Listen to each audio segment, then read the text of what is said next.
Good afternoon, students.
Good afternoon, students.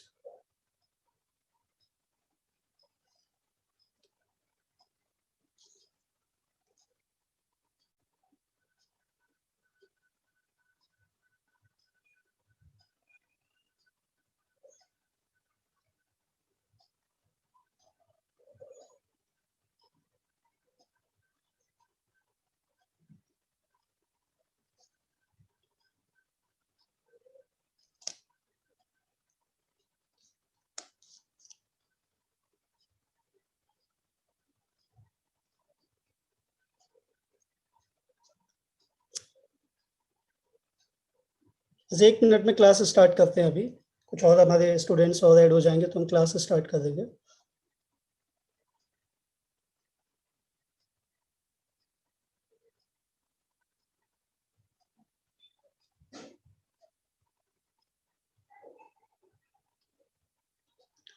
चलिए, time तो हो गया है, अब हम क्लास स्टार्ट कर देते हैं।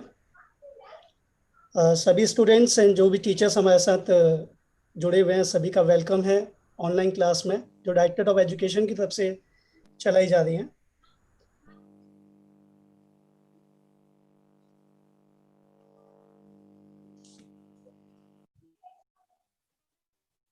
तो हम आज बच्चों हमारे जो है 3 चैप्टर ओवर हो चुके हैं आपके बिजनेस स्टडीज में। आज हम चौथा चैप्टर स्टार्ट करने वाले हैं और जो चैप्टर है ये है आपका प्लानिंग। आप देख पा रहे होंगे आपकी स्क्रीन पर प्लानिंग चैप्टर आज हम स्टार्ट करेंगे। ये आपकी सेकेंड यूनिट का फर्स्ट चैप्टर है और साथ ही आपके फंक्शन ऑफ मैनेजमेंट का फर्स्ट फंक्शन भी है। आज जो हमारा टॉपिक रहेगा वो रहेगा concept, process, feature, importance and limitations of planning. ये हमारा टॉपिक रहेगा। मैं आपके साथ हूँ Shankar Datt Phulara, lecturer commerce, RPVV Gandhinagar. और साथ ही मेरे साथ एक काफ़ी डेडिकेटेड टीम है, उनका भी मैं आपको इंट्रोडक्शन देना चाहूँगा। जो मेरी डेडिकेटेड टीम है मैं आपको उनको दिखाई देता हूँ नाम पढ़ने के साथ साथ। ये मेरी डेडिकेटेड टीम है जो आप देख पा रहे होंगे आपके स्क्रीन पर। सबसे पहला नाम है मिस्टर अरुण कुमार सेठी जो कि कोर एकेडमिक यूनिट से हैं। सेकेंड है miss Jyotsna Dawar ma'am, RPVV आईने कॉलोनी से। मिस्टर पुनीत गोला sir, RPVV Karol Bagh. Miss आशा सेठ, RPVV शालीमार बाग। मैं आपके साथ SD फुलारा, शंकर दत्त फुलारा, RPVV गांधीनगर से। ज्योति मैम हमारी हैं miss Jyoti Kaushik Manan, School of Excellence sector 23 Rohini से। Mister Mukesh Sharma, School of Excellence sector 17 Rohini से। Mister Mahesh Jain, RPVV Dwarka sector 10 से। मिस अनुराधा बोस, RPVV यमुना विहार से। ये हमारी वो डेडिकेटेड टीम है जो आपके साथ आपके लिए दिन रात लगी हुई है आपकी ऑनलाइन क्लासेस के लिए। चलिए मैं आज का जो हमारा चैप्टर है वो स्टार्ट करता हूँ। आज का जो हमारा चैप्टर है वो है आपका प्लानिंग। जैसे मैंने पहले ही आपको बता दिया कि आज हम सेकेंड यूनिट का फर्स्ट चैप्टर स्टार्ट करने वाले हैं, प्लानिंग। उससे पहले मैं आपके साथ कुछ गाइडलाइंस शेयर कर दूं जो हमें कैरियर लॉन्चर की तरफ से दी गई हैं। फर्स्ट गाइडलाइंस आपके लिए है कि अगर बीच में कभी भी आपकी स्क्रीन में कोई इशू आता है, आपकी स्क्रीन ब्लर होती है, तो आप कोशिश करें कि आपकी स्क्रीन को रिफ्रेश करें या अगेन लॉग इन करें। और आप कोशिश करें कि आपकी जो क्लास है वो आप फुल स्क्रीन मोड में देखें। उसके लिए आपके यूट्यूब पे आपको पता है कि स्क्वायर बना होता है जिससे आप फुल स्क्रीन मोड को ओपन कर सकते हैं। कोशिश करें एक और कि आप अपने जो भी ये चैट बॉक्स यूज़ करते हैं इसमें बिल्कुल आप जो वेस्ट आपकी चैट्स होती हैं उनको ना करें, सिर्फ डाउट्स को पूछने के लिए इस चैट्स को यूज़ करें आप। इसके अलावा आप aspiration.ai पर जा करके आप अपनी क्लासेस का शेड्यूल देख सकते हैं। उस पर जा करके आप अपने जो प्रीवियस क्लासेस है, बाई चांस अगर आपकी कुछ क्लासेस मिस हो गई हैं या आपको कुछ क्लासेस क्लियर नहीं हुई हैं तो आप उनको बार बार देख करके क्लियर कर सकते हैं। आपके वहाँ पर असाइनमेंट्स भी अवेलेबल हैं चैप्टर वाइज। आप अपने डाउट्स भी सबमिट कर सकते हैं अगर आपको लगता है कि आपको कुछ क्लियर नहीं हुआ किसी चैप्टर में, किसी टॉपिक में, अकाउंटेंसी हो, बिजनेस स्टडीज हो, किसी भी सब्जेक्ट के जिनकी भी ऑनलाइन क्लासेस चल रही हैं, सभी के आप डाउट्स सबमिट कर सकते हैं। इसके अलावा भी बहुत सारी उस पर फीचर्स अवेलेबल हैं जो आप उस पर खोल कर देख सकते हैं। अपने सभी स्टूडेंट्स को बताएं कि ऑनलाइन क्लासेस जो हैं आपकी चल रही हैं और इनका बेनिफिट ज़रूर उठाएं, क्योंकि लॉकडाउन पीरियड में केवल ऑनलाइन क्लासेस ही आपकी जो हैं आपके जो कोर्सेज क्लासेस नहीं हो पा रही हैं उसको फुलफिल कर सकती हैं। इसके अलावा अगर मान लिया आपको कोई प्रॉब्लम होती है, वैसे तो आपको कैरियर लॉन्चर की तरफ से user name and password send किया जाता है आपके फ़ोन पर, लेकिन उसके बाद भी अगर आपको लगता है कि आपको कोई प्रॉब्लम हो रही है तो आपके स्क्रीन पर आप देख पा रहे होंगे एक नीचे की ईमेल आईडी दिया हुआ है। इस ईमेल आईडी पर आप जा करके अपने डाउट्स एंड क्वेरीज को सेंड कर सकते हैं। support@clef.in।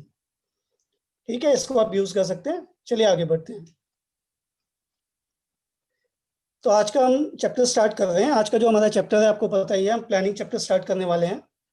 और जैसे कि हमारी शुरू से एक परंपरा चली आ रही है कि हम आपके साथ एक थॉट शेयर करते हैं, एक विचार शेयर करते हैं डेली। तो उसी परंपरा को आगे बढ़ाते हुए मैं आपके साथ एक थॉट रख रहा हूँ जो कि आज के चैप्टर से भी जुड़ा हुआ है। आज का थॉट मैं बहुत ज़्यादा एक्सप्लेन नहीं करूँगा, आप खुद ही समझदार हैं सभी बच्चे। थॉट है, without any goal in planning, a young is only waiting to become old. बिना लक्ष्य और योजना के एक युवा केवल बूढ़ा होने का इंतजार कर रहा है। यानी अगर आप बिना किसी टारगेट, किसी गोल के अपने लाइफ में आगे बढ़े जा रहे हैं, उसके लिए कोई प्लानिंग भी नहीं कर रहे हैं, तो उसका मतलब आपकी सिर्फ उम्र बढ़ रही है, आप कुछ हासिल करने वाले नहीं हैं। चलिए था आज का विचार, उम्मीद है सभी को समझ आ गया होगा। आज हम स्टार्ट करने वाले हैं अपना चैप्टर नंबर 4 जो है प्लानिंग। ठीक है, इसको मैं एक एक करके डिटेल से हम समझेंगे। एक एक टॉपिक को आज जो मैं डिस्कस करने वाला हूँ आपके साथ, वो कॉन्सेप्ट ऑफ प्लानिंग होगा। उसके बाद हम प्लानिंग के स्टेप्स यानी प्रोसेस को समझेंगे। उसके बाद जाकर के हम इंपॉर्टेंस से प्लानिंग लेंगे, यानी बेनिफिट्स या इंपॉर्टेंस ऑफ प्लानिंग बोलते हैं। फिर हम फीचर्स लेंगे और साथ में लिमिटेशंस लेंगे, और साथ में आपके साथ कुछ क्वेश्चन आंसर भी डिस्कस करेंगे MCQ fill in the blanks की फॉर्म में। चलिए स्टार्ट करते हैं। थोड़ा सा हमारा आज का सिलेबस थोड़ा ज़्यादा है, इसलिए हम कोशिश करेंगे कि क्लास को थोड़ा फास्ट रखेंगे। ठीक है, तो आज का जो चैप्टर है वो है प्लानिंग। हिंदी में से नियोजन कहते हैं, हम कहते हैं थिंकिंग बिफोर डूइंग, करने से पहले सोचना। ये जो मैंने आपकी स्क्रीन पे लिखा है, ये हम जनरल जब लाइफ में अपनी जो सामान्य जीवन है उसमें हम प्लानिंग शब्द का जो मतलब है वो निकालते हैं कि किसी भी काम को करने से पहले अगर आप सोच विचार कर रहे हैं, उसे कैसे करना है ये सोच रहे हैं, किस तरीके से होगा ये सोच रहे हैं, तो इसका मतलब हम प्लानिंग कहते हैं। बट जब हम मैनेजमेंट के रेफरेंस में, मैनेजमेंट के संदर्भ में बात करते हैं, तो उस समय प्लानिंग का जो कॉन्सेप्ट है वो थोड़ा सा वाइड हो जाता है, उसमें बहुत सारी चीजें ऐड हो जाती हैं। तो प्लानिंग, थिंकिंग बिफोर डूइंग, यानी करने से पहले विचार करना। जब भी आपके माइंड में कुछ क्वेश्चन आ रहे हैं कि क्या करें, क्यों करें, कैसे करें, कौन करेगा, कब करेंगे, कहाँ करेंगे, तो जब आप इन प्रश्नों के उत्तर ढूंढने की कोशिश करते हैं, तो वहां पर आप एक तरीके से अपनी नॉर्मल लाइफ में प्लानिंग कर रहे होते हैं। इसी तरीके से मैनेजमेंट के सामने भी जो बिजनेस को ग्रो करने का एक टारगेट होता है, बिजनेस को इम्प्रूव करने का एक टारगेट होता है, उनको भी ये सारे क्वेश्चंस का आंसर सर्च करना होता है। तो चलिए स्टार्ट करते हैं। सबसे पहले हम स्टार्ट करेंगे प्लानिंग के कॉन्सेप्ट से। प्लानिंग, जैसे हिंदी में हम नियोजन भी कह रहे हैं, तो उसका कॉन्सेप्ट यानी उसका मीनिंग समझते हैं। Planning is deciding in advance what to do and how to do। इसमें हम दो वर्डों को मेन फोकस करते हैं, what to do and how to do। what to do means आपका गोल क्या होगा, how to do means what will be your course of action to achieve your targets or goal।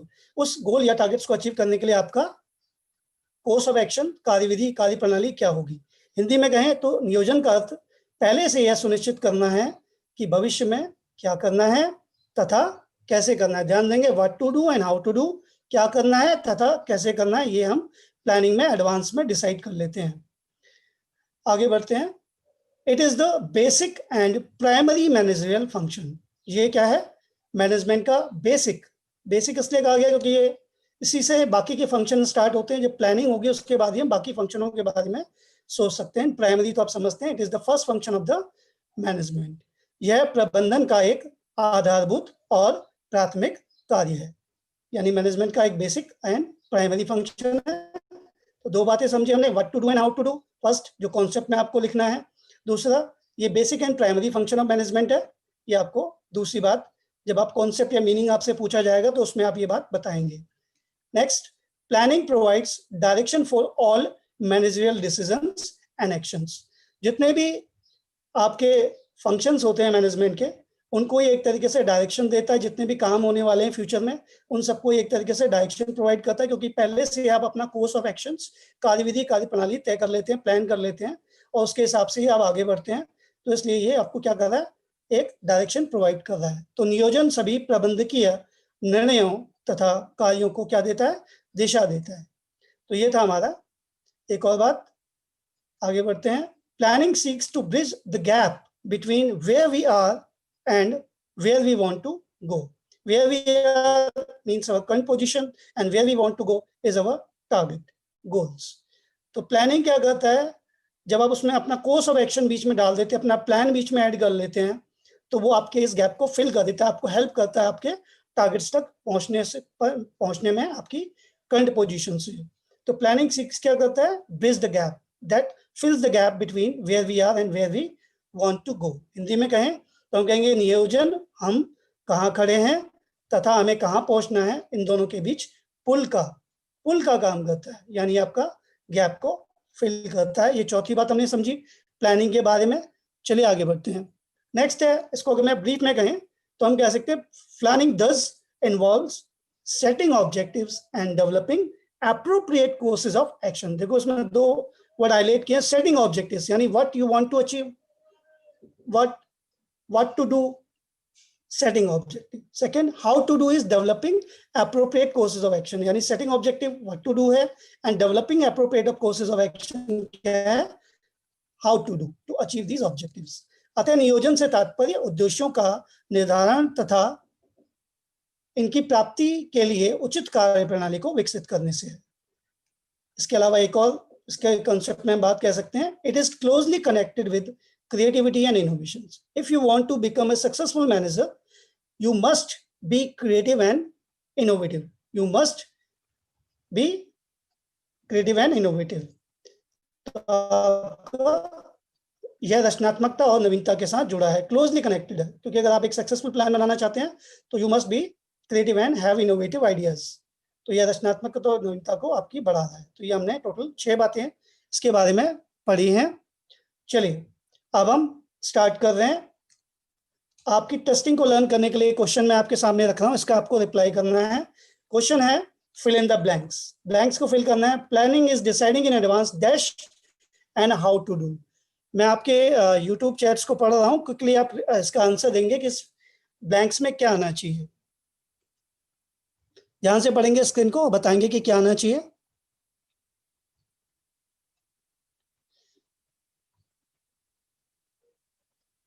मैं आपके रिप्लाईज का wait कर रहा हूं, बच्चों फटाफट रिप्लाई करेंगे।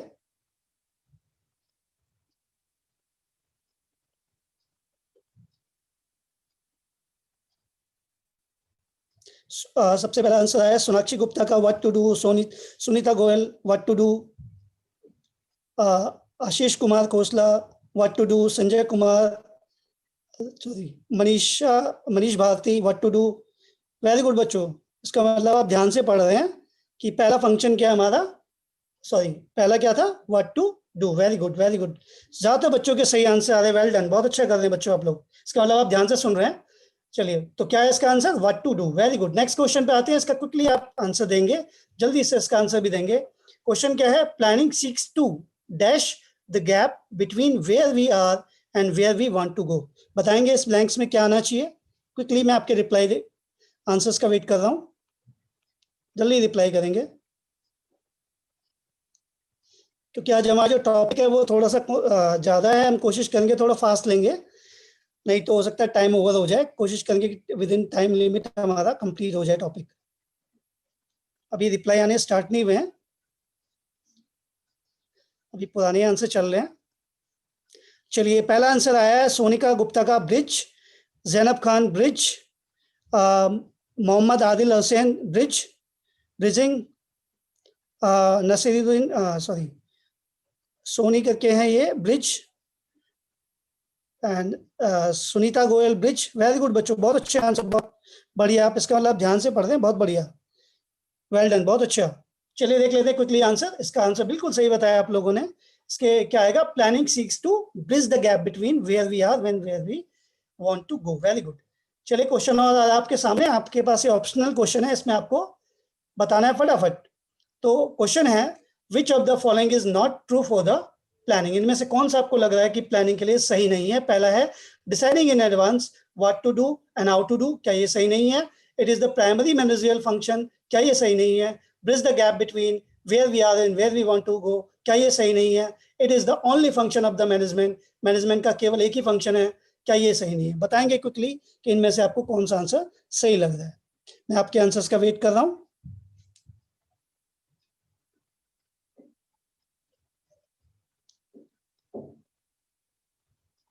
क्विकली रिप्लाई करेंगे, क्विक रिप्लाई।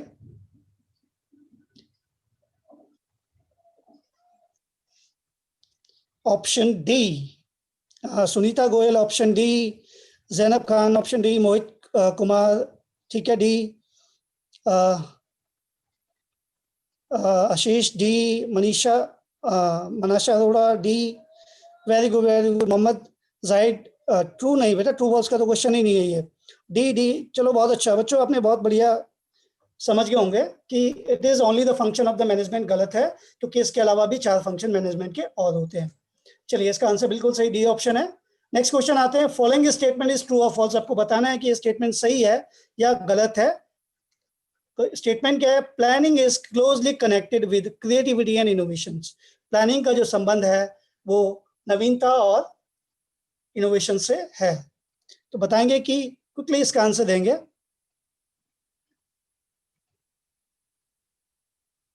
मैं वेट कर रहा हूं आपके रिप्लाईज का, क्विक रिप्लाई करें स्टेटमेंट पढ़कर। आपको ट्रू फॉल्स में बताना है कि ये सही है या गलत है। मैं वेट कर रहा हूं, क्विक करेंगे क्योंकि आज का हमारा जो टॉपिक है। प्रियंका बिष्ट का है सबसे पहला आंसर, ट्रू है। सपना मित्तल ट्रू, अजय कुमार ट्रू, अर्चना नेलवाल ट्रू, आपका और राम महेश ट्रू। बहुत सारे बच्चों के आंसर ट्रू आ रहे हैं। Sandeep Chaudhary true, very good बच्चों, बहुत अच्छा। ये मैंने आपको बताया भी था कॉन्सेप्ट में कि ये एक, अब आंसर देख लेते हैं इसका क्विकली कि true. The manager must formulate an idea of how to work on a particular test, क्योंकि आपको आइडिएशन प्रोसेस है ये। प्लानिंग में आपको आइडिया लेना होता है कि कैसे करेंगे, तो इसके लिए आपके अंदर क्रिएटिविटी एंड इनोवेशन की जरूरत होती है। चलिए क्विकली आगे बढ़ते हैं। अभी तक मैंने आपके साथ जो डिस्कस किया वो था कॉन्सेप्ट ऑफ प्लानिंग। अब हम आगे बढ़ रहे हैं। अब हमारा जो हम ले रहे हैं वो है प्लानिंग का प्रोसेस। देखो, जब हम नॉर्मल लाइफ की बात करते हैं तो वहां पे तो हम सिर्फ ये कह सकते हैं कि थिंकिंग बिफोर डूइंग, सिर्फ करने से पहले सोचना है। बट मैनेजमेंट ने इसको कुछ स्टेप्स में क्लासिफाई किया है कि while a manager makes planning for any business organisation, the manager must follow some steps, must follow some planning process.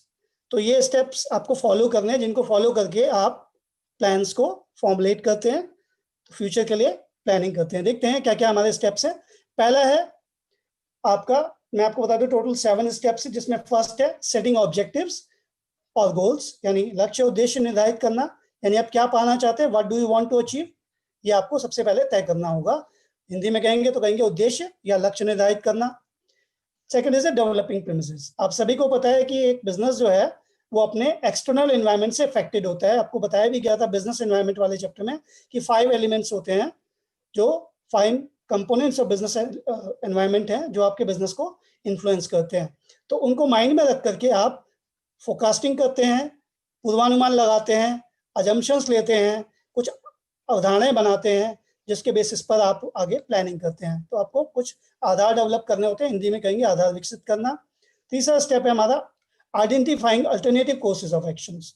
यानी आपको पता है कि किसी भी काम को करने को, किसी भी ऑब्जेक्टिव को अचीव करने का कोई एक तरीका नहीं होता, बहुत सारे मेथड हो सकते हैं। तो जो जो भी मेथड आपने प्लान बनाया उसको अचीव करने के लिए हो सकते हैं, उन सबको आपने पहचानना होता है, उनकी आइडेंटिफिकेशन करनी होती है। हिंदी में कहें तो हम कहेंगे वैकल्पिक विधियों की पहचान करना। चौथा जो हमारा स्टेप है, चौथा जो चरण है वो है इवैल्यूएटिंग अल्टरनेटिव्स। जब आप पहचान कर लेते हैं कि कौन कौन से तरीके हैं जिनसे आप अपने लक्ष्य को, अपने उद्देश्य को, अपने टारगेट को अचीव कर सकते हैं, उसके बाद जाकर के आप क्या करते हैं, उनका प्रोज एंड कॉन्स, उनके पॉजिटिव एंड नेगेटिव्स ढूंढते हैं कि उनमें क्या अच्छाइयां हैं और क्या बुराइयां हैं। तो जिसे कहते हैं विकल्पों का मूल्यांकन करना, यानी इवैल्यूएटिंग अल्टरनेटिव्स। जब आप उनका इवैल्यूएशन कर लेते हैं तो फिर उसमें से क्या करते हैं, जो भी आपको मेथड बेस्ट लगता है, या आपको एक मेथड या एक से ज्यादा मेथड भी सही लग सकते हैं, मिक्स मेथड भी आप यूज कर सकते हैं, तो आपको अल्टरनेटिव्स को सेलेक्ट करना होता है। सिलेक्शन में आप क्या करेंगे, जिसमें सबसे कम नेगेटिव्स हो, सबसे जो उसके प्रोज ज्यादा हो, कॉन्स कम हो, तो उस मेथड को आप चूज करते हैं जो ज्यादा बेनिफिशियल आपको लगता है कि आपके बिजनेस ऑर्गेनाइजेशन के लिए हो सकता है, यानी विकल्प का चयन करना। अगला है इम्प्लीमेंटेशन ऑफ प्लान। जब आप चुन लेंगे उसके बाद उसको लागू किया जाएगा अपने बिजनेस ऑर्गेनाइजेशन के गोल को, टारगेट्स को अचीव करने के लिए, यानी हिंदी में कहेंगे योजना को लागू करना। ये था हमारा छठा। अब आता है आखिरी स्टेप जो है follow up. Follow up means आप मॉनिटरिंग करेंगे, ये देखेंगे कि जी आपने जो प्लानिंग की हुई है वो सही से उस पर काम हो भी रहा है या नहीं हो रहा, जिसके लिए हम फीडबैक लेते हैं। कस्टमर से फीडबैक लेते हैं, अपने डिपार्टमेंट से फीडबैक लेते हैं, एम्प्लॉय से फीडबैक लेते हैं, जिन जिन लोगों से जानकारी मिल सकती हैं उनसे हम फीडबैक लेते हैं कि अगर मान लिया प्लान सही चल रहा है तो अच्छी बात है, अगर कहीं प्रॉब्लम आ रही है तो हमें फीडबैक लेना जरूरी होता है। और ये फीडबैक आगे कंट्रोलिंग के लिए बहुत जरूरी होता है। फॉलो एक्शन कंट्रोलिंग में बहुत ज्यादा मदद करता है, जो last function of the management है। हिंदी में कहें तो हम कहेंगे अनुवर्तन। तो ये हमारे टोटल 7 स्टेप्स थे इनको मैं एक एक करके डिटेल में डिस्कस करूंगा और थोड़ा फास्ट करूंगा क्योंकि टॉपिक बहुत सारे हैं हमारे। तो ये आपके पास टोटल 7 स्टेप है। Setting objectives, developing premises, identifying alternative courses of action, 4th evaluating alternatives, 5th selecting alternatives, 6th implementing plan, last follow up action. तो ये टोटल हमारे 7 स्टेप्स हैं। अब मैं आ रहा हूं पहले स्टेप के ऊपर। तो पहला स्टेप है आपका सेटिंग ऑब्जेक्टिव्स, यानी गोल और ऑब्जेक्टिव्स को सेट करना। हिंदी में कहेंगे लक्ष्य या उद्देश्य निर्धारित करना। ठीक है, तो क्या ये it is the first step of planning process. आप समझ गए कि पहला स्टेप यही है, यह नियोजन का प्रक्रिया का पहला चरण है। ठीक है, next, these are usually set by top level management of any organization। इनको ज्यादातर जो है कौन सेट करता है? Top level management. तो यह प्राय शीर्ष प्रबंधन या प्राय संगठन के शीर्ष प्रबंधन द्वारा निर्धारित किए जाते हैं।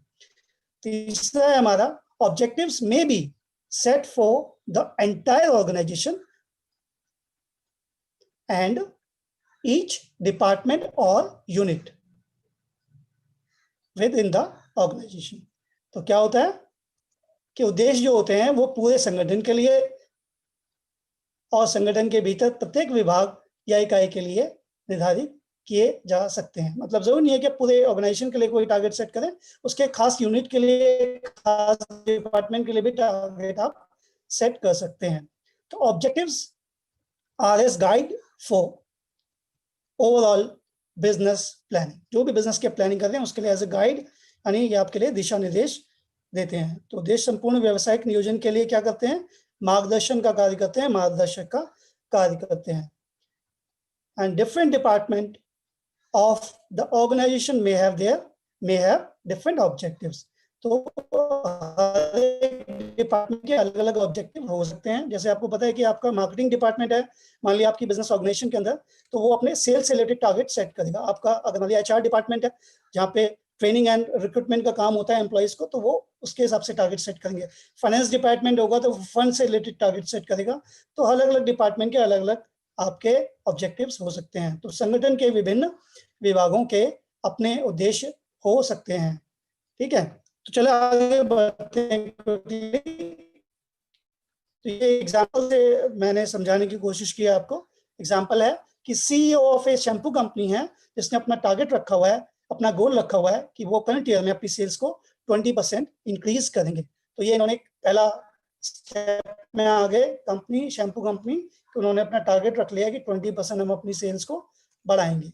चलिए एक क्वेश्चन आ रहा है आपके सामने जो आपने पिछले वाली स्लाइड्स में पढ़ा है। फिल इन द ब्लैंक्स में आपको बताना है। क्वेश्चन है, objectives of an organization are usually set by dash level management of the organizations। मैं आपके रिप्लाई का वेट कर रहा हूं, क्विकली आप बताएंगे कि इसमें ब्लैंक्स में क्या आना चाहिए। कि objectives of organization are usually set by dash level management of the organization। Voice clear नहीं आ रही है मेरी?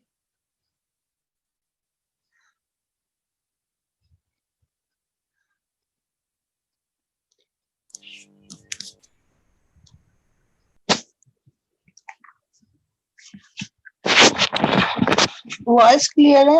आगे स्लाइड आगे कीजिए।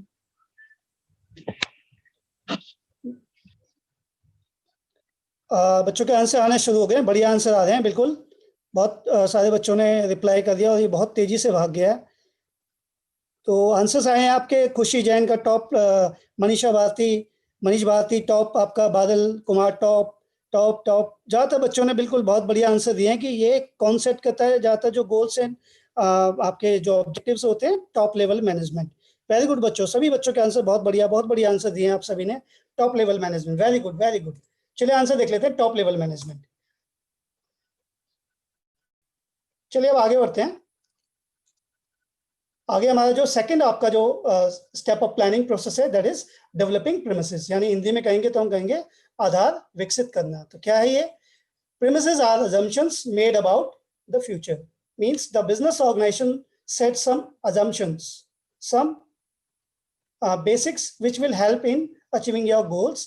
तो फ्यूचर को लेकर के कुछ फोरकास्टिंग करनी होती है, कुछ आपको क्या करनी होती है, अजम्पशंस बनानी होती है, आधार बनाने होते हैं किसके, these are forecasting about the business environment which in which plans are made and implemented. जिस बिजनेस एनवायरनमेंट में मैंने आपको बताया कि आपका अपने पढ़े भी थे एक्सटर्नल जो एलिमेंट्स थे हमारे, उसमें 5 मेन बिजनेस एलिमेंट थे, कंपोनेंट्स थे बिजनेस एनवायरनमेंट के, जो आपके बिजनेस को इन्फ्लुएंस कर सकते हैं, आपको प्लानिंग में प्रॉब्लम कर सकते हैं। तो इसलिए आपको उनको मैं माइंड में रख करके प्लानिंग करनी होती है। तो इसमें आपका मेन जो है अजम्पशंस बनानी होती हैं, आपको ये वर्ड ध्यान रखना, अजम्पशंस सबसे मेन वर्ड है जो आपको पहचानने में हेल्प करेगा कि डेवलपिंग प्रीमाइसेस में क्या होता है, अजम्पशंस हमें करनी होती है। ठीक है, हिंदी में कहें तो आधार विकसित करने से अभिप्राय भविष्य के बारे में क्या करना होता है, अवधारणाएं विकसित करने से है।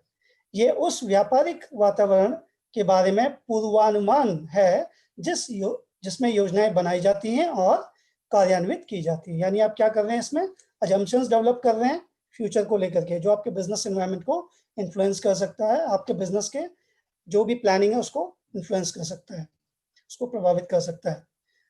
It focuses the obstacles and problems in the path of the effective planning. तो effective planning में जो भी आपकी obstacles या problems आ सकती हैं, उसके लिए क्या करेगा, फोरकास्टिंग करेगा, पूर्वानुमान लगाएगा। और 2 तरीके के हमारे बिजनेस एनवायरनमेंट हो सकते हैं, एलिमेंट्स हो सकते हैं बिजनेस एनवायरनमेंट के elements, internal and external assumptions। तो इसमें प्रभावी योजना के मार्ग में बाधाओं और समस्याओं का पूर्वानुमान लगाया जाता है। जो भी बाधाएं और समस्या आपको लगता है कि भविष्य में आ सकती हैं आपके सामने, उसके बारे में आप पूर्वानुमान लगा रहे हैं। अवधारणाएं आंतरिक और बाहरी होती हैं। ठीक है, नेक्स्ट ये इंटरनल assumption को समझते हैं। इंटरनल assumption में आपका क्या आता है, इंटरनल assumption मेनली जो डील करता है वो इंटरनल पॉलिसीज से रिलेटेड होता है बिजनेस की।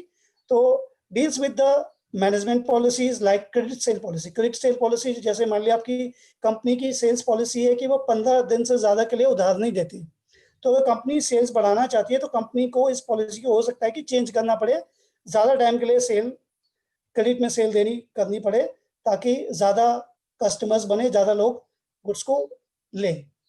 आपके पास रिसोर्सेज कितने अवेलेबल हैं ये भी आपको देखने होंगे आप प्लान करने से पहले, आपके ऑब्जेक्टिव्स अचीव करने के लिए। ठीक है, मेनली इसमें लेबर एंड मशीन्स पे फोकस कर रहे हैं, इसके अलावा और भी बहुत सारी चीजें आपकी हो सकती हैं। तो आंतरिक अवधारणाओं में जैसे हम उधार बिक्री की जो आपकी नीति है उस पर ध्यान देंगे। अधिक उत्पादन के लिए आपको श्रम की या मशीनों की जो आदि साधनों की जो उपलब्धता है उस पर भी ध्यान देंगे। अगला आते हैं एक्सटर्नल अजम्पशंस पे। एक्सटर्नल मतलब आपकी जो आपके कंट्रोल में नहीं है, इंटरनल तो बिल्कुल आपके कंट्रोल में होती है। आपने पढ़ा भी था internal environment and external environment. तो मेनली जब हम बिजनेस एनवायरनमेंट बोलते हैं तो हम उसी एनवायरनमेंट की बात करते हैं जो आपके कंट्रोल में नहीं होता है। तो एक्सटर्नल एलिमेंट्स मेन होते हैं इसमें। एक्सटर्नल जो एलिमेंट्स हैं उनकी भी एजम्पशंस हमें करनी होती हैं। तो इसमें क्या क्या चीजें आती है, demand for the product, product की डिमांड कैसी है, भाई आपका जो प्रोडक्ट है वो मार्केट में डिमांड में है या नहीं है।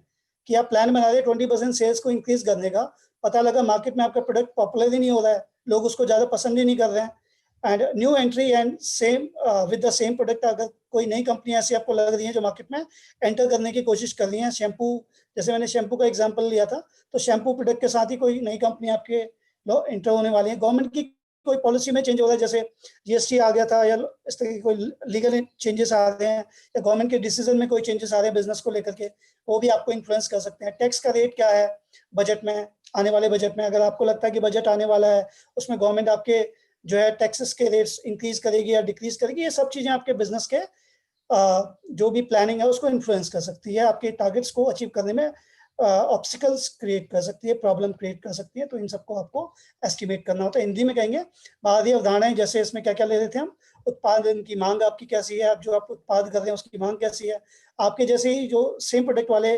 कॉम्पिटिटर प्रतियोगियों का प्रवेश होगा या नहीं होगा बाजार में, सरकार की नीति में कोई बदलाव होगा या नहीं होगा, बजट के बाद कर की दरों में क्या होगा, इस तरीके की चीजें आपको सोचनी होती है। वही मैं शैम्पू कंपनी का एग्जांपल उसको आगे कंटिन्यू कर रहा हूँ कि जब उसने टारगेट सेट कर लिया कि वो 20% सेल्स को बढ़ाएगी, तो उसके बाद क्या करेंगे, शैम्पू कंपनी ने क्या किया कि उन्होंने एक अपना प्रीमिसेस डेवलप किया कि उन्हें लगता है कि फ्यूचर में शैम्पू की डिमांड बढ़ सकती है, इस आधार पे वो उन्हें लगता है कि वो अपने टारगेट्स को अचीव कर सकते हैं। तो टारगेट सेट करने के बाद जब आपके प्रीमिसेस, आपके एजम्पशंस बन जाती हैं, तो उसके बाद ही आप आगे बढ़ सकते हैं। अगर यहीं पे आपको लगता है कि ये टारगेट अचीवेबल नहीं है या बहुत सारी ज़्यादा इसमें आपके ऑब्स्टिकल्स हैं तो हो सकता है कि आपको टारगेट में कुछ चेंजेस भी करने पड़ जाएं।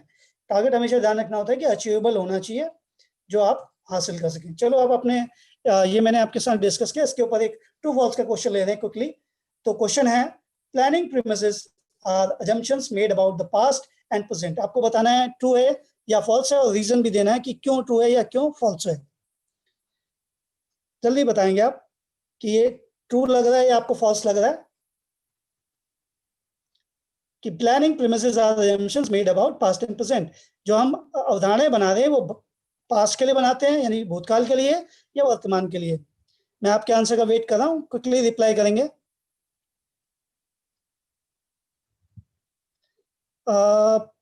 अभी एक आंसर आया है Sujal Gupta false, Anjali Pandey false,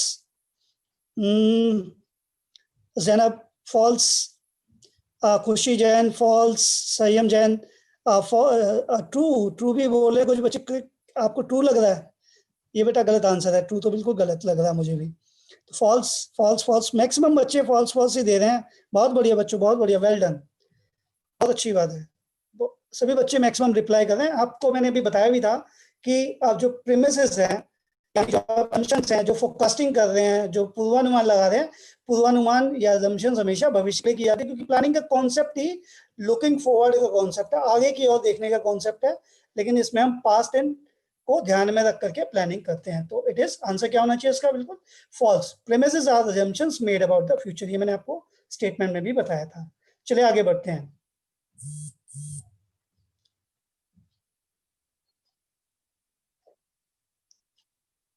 third step में आते हैं। थर्ड हमारा identifying alternative courses of actions. ठीक है, टारगेट सेट हो गए। अब आपने उनके लिए जो बेसिस है वो भी सोच लिया कि किस आधार पर प्लान कर रहे हैं कि आप इसको अचीव कर सकते हैं। तो उसके बाद हम कौन कौन से मेथड होते हैं आपके, उसको ढूंढेंगे। तो once objectives are set, assumptions are made, then the next step is to act upon them. ठीक है, दोनों काम हो गए, उसके बाद उस पर काम करने की बात आती है। एक बार उद्देश्य निर्धारित किए जाने के बाद अवधारणाएं बनाई जाती हैं कि फिर अगला कदम उन पर कार्य करना होता है। ठीक है, जब आपने उद्देश्य निर्धारित कर लिया, अवधारणाएं बना ली, तो फिर उस पर क्या करना है? काम करना है। ठीक है, there may be many ways to act and achieve objectives. All the alternatives courses of actions should be identified. तो आपको जितने भी तरीके हैं उन सबको क्या करना है? पहचान करना है, जो भी आपके हेल्प करेंगे आपके टारगेट्स को अचीव करने में। और किसी भी काम को करने के बहुत सारे तरीके हो सकते हैं, आप जानते हैं। तो कार्य करने और उद्देश्य को प्राप्त करने के कई तरीके हो सकते हैं। कार्यवाही करने की सभी विधियों की पहचान की जानी चाहिए। चलिए, वही एग्जाम्पल जो मैं आपके साथ शैम्पू वाला कर रहा था, आप राइट में कुछ डायग्राम्स भी देख पा रहे होंगे, वो भी बने हुए हैं। तो शैम्पू कंपनी ने 4 मेथड अपने पहचाने हैं जिनसे उन्हें लगता है कि उनकी सेल को बढ़ाया जा सकता है। पहला, उन्हें लगता है कि भाई नया सेल्स स्टाफ रिक्रूट कर लो, नया जो सेल्स स्टाफ है उसको भर्ती कर लो। सेकेंड, उन्होंने सोचा है कि ऑनलाइन सेल्स को बढ़ावा दें। ऑनलाइन जो आपके सेल्स ऐप हैं अमेज़न जैसे, उस पर जाकर के अपने प्रोडक्ट को रजिस्टर करवाए, वहां से अपनी सेल्स को बढ़ाए, या अपने प्रोडक्ट पे डिस्काउंट दे करके अपनी सेल्स को बढ़ाए, या एडवर्टाइजमेंट ज्यादा करना स्टार्ट कर दे जिससे सेल्स बढ़ सकती है। तो ये 4 मेथड उन्होंने पहचान किए हैं। तो ये हमारा तीसरा स्टेप था। क्या था? Identification of alternative courses of actions, यानी विभिन्न कार्यविधियों की पहचान करना। चौथा आता है हमारा इवेल्युएटिंग अल्टरनेटिव कोर्सेज। अब ये सारा पेन कॉपी वाला काम हो गया कि आपने पहचानने के बाद क्या करना है? सभी के पॉजिटिव नेगेटिव्स लिख ढूंढने हैं और उनको लिखना है। इन दिस स्टेप क्या कर रहे हैं हम? The positive and negative aspects weigh pros and cons, यानी मेनली हम किस पे वे कर रहे हैं? प्रोज एंड कॉन्स को फोकस कर रहे हैं। Of each alternatives are evaluated in the light of objective to be achieved. तो क्या इस चरण में क्या कर रहे हैं? प्रत्येक विकल्प के सकारात्मक और नकारात्मक पहलुओं का मूल्यांकन किया जाता है। Every alternative is evaluated in terms of lower cost, lower risk and higher returns sector. इन 3 बातों को ध्यान रखें कि आपकी कॉस्ट लोअर आ रही हो उसको आप चुनेंगे, जिसमें सबसे कम को रिस्क लग रहा है उसको चुनेंगे, और जिसमें सबसे ज्यादा आपको रिटर्न्स आने के चांसेस लग रहे हैं, सबसे ज्यादा प्रॉफिट होने के चांसेस लग रहे हैं, उस मेथड को आप चूज करेंगे। ठीक है, यानी कम लागत, कम जोखिम, उच्च लाभ। इन बातों को ध्यान में रखना है आपने जब आप इवेल्युएट कर रहे हो।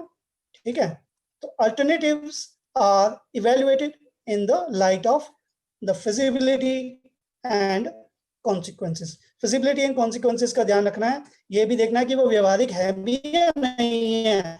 विकल्पों का मूल्यांकन उनकी व्यवहार्यता और परिणामों को ध्यान में रखकर किया जाता है। देखना है कि भाई अप्लाई किया भी जा सकता है नहीं, और इसके क्या आउटकम होंगे। जैसे एक छोटा सा एग्जांपल ले लो कि मान लिया आपका जो प्रोडक्ट है, आप उसे कुछ रूरल एरियाज में उसकी सेल्स को बढ़ाना चाह रहे हैं। अब रूरल एरियाज में क्या है कि ऑनलाइन शॉपिंग को लोग बहुत कम यूज करते हैं, ना के बराबर यूज करते हैं। तो वहां पे आपका ऑनलाइन शॉपिंग वाला जो मेथड है वो सही नहीं रहेगा। वहां पे आपको क्या करना पड़ेगा, डोर टू डोर यानी सेल्स को बढ़ावा देना पड़ेगा। इसके लिए आप सेल्स स्टाफ को रख लेंगे तो ज्यादा बेटर रहेगा। चलिए, ये शैम्पू कंपनी ने क्या किया कि इसमें क्या किया कि प्रोज एंड कॉन्स को इवेल्युएट किया। जो भी मेथड्स मैंने पीछे आपको बताए थे 4, उनका अच्छी बातें और बुरी बातों को पहचान करके लिखा। चलिए, आपकी टेस्टिंग को लर्न कर लेते हैं। अभी तक हमने 4 स्टेप कर लिए हैं, तो टोटल 7 है, उनमें से 4 हम कर चुके हैं। तो एक क्वेश्चन आया है, आपके सामने रखा गया है, what is the third step of the planning process. आपको बताना है कि प्लानिंग प्रोसेस का थर्ड स्टेप क्या है। मैं आपके आंसर्स का वेट कर रहा हूं। क्विकली रिप्लाई करेंगे आंसर्स का, क्वेश्चन का आंसर देंगे कि थर्ड स्टेप बताना है कि प्लानिंग प्रोसेस का क्या है। मैं वेट कर रहा हूं। बेटा, प्रोज एंड कॉन्स का मतलब होता है पॉजिटिव एंड नेगेटिव, अच्छी बातें और बुरी बातें। ये रुखसार हुसैन पूछ रहे हैं, तो अच्छी बातें बुरी बातें दोनों आप इसमें लिखते हैं। मैं आपका आंसर का वेट कर रहा हूं। बेटा, क्या होना चाहिए?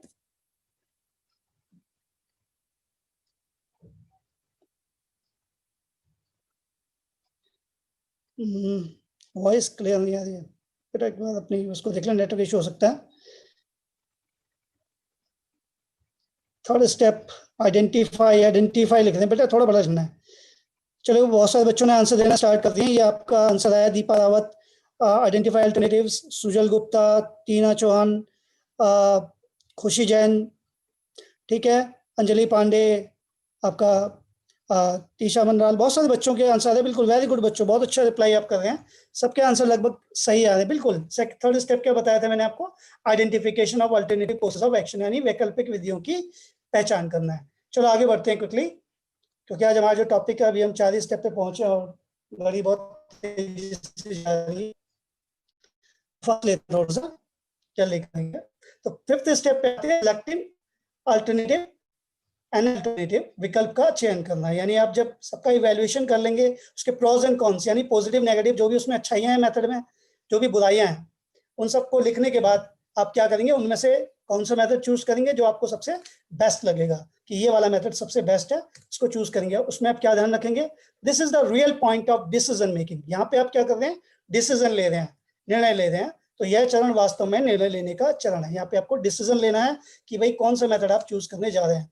In this step, the best plan which is the most profitable plan and with minimum negative effects, ध्यान रखना most profitable होना चाहिए और उसके negative effects क्या होने चाहिए, सबसे कम होने चाहिए, is adopted and implemented, उसे आपको adopt करके implement करना है। इस चरण में श्रेष्ठ माना जाता है और लागू किया जाता है। यह योजना सबसे लाभदायक होती है और इसके नकारात्मक प्रभाव न्यूनतम होते हैं। तो ये आपको ध्यान रखना है। ये बातों को माइंड में रख करके आप किसी भी इसको चूज करेंगे। इन सच केस, यानी इस स्टेप में क्या होता है, the manager's experience and judgement plays an important role. यहीं पे पता लगता है कि आपके मैनेजर कितने इफेक्टिव एंड एफिशिएंट हैं, और इफेक्टिव एफिशिएंट मैनेजर ही सही डिसीजंस, सही जजमेंट करते हैं। तो ऐसे मामलों में प्रबंधक का अनुभव और निर्णय सर्वश्रेष्ठ विकल्प के चयन में महत्वपूर्ण भूमिका निभाते हैं। चलिए, ये थे हमारे सिलेक्टिंग फिफ्थ स्टेप। वही शैम्पू कंपनी का एग्जांपल ले रहा हूँ कि कंपनी ने क्या किया, TV advertisement and online shopping यानी मिक्स मेथड को चूज किया है। आप जब अल्टरनेटिव चूज करते हैं, आपको जो जो भी तरीके लगते हैं आपके गोल्स को अचीव करने में मदद कर सकते हैं, तो जरूर नहीं है कि आप किसी एक ही मेथड को चूज करें, एक से ज्यादा मेथड भी आप चूज कर सकते हैं। 6 पे आते हैं क्विकली। अगला जो हमारा स्टेप है वह है इम्प्लीमेंटेशन ऑफ प्लान, यानी योजना को लागू करना। अब आपने चुन तो लिया ही है, तो जो भी आपको योजना आपको बेस्ट लगे आपने चूज करके उसको इम्प्लीमेंट भी करना है। ऐसा नहीं कि उसे चूज करके बैठ जाना है। तो this is the step where the managerial function come into picture.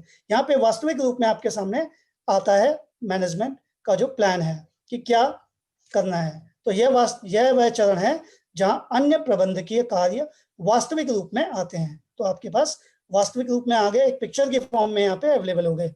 This step is concerned with doing what is required. तो वह करना जो आवश्यक है से इस कदम कदम का संबंध है, यानी आपको जो चाहिए करने के लिए, आपके टारगेट्स को अचीव करने के लिए, वो इस स्टेप में जाकर के हम स्टार्ट कर देते हैं, यानी इम्प्लीमेंट कर देते हैं, प्लान को लागू कर देते हैं.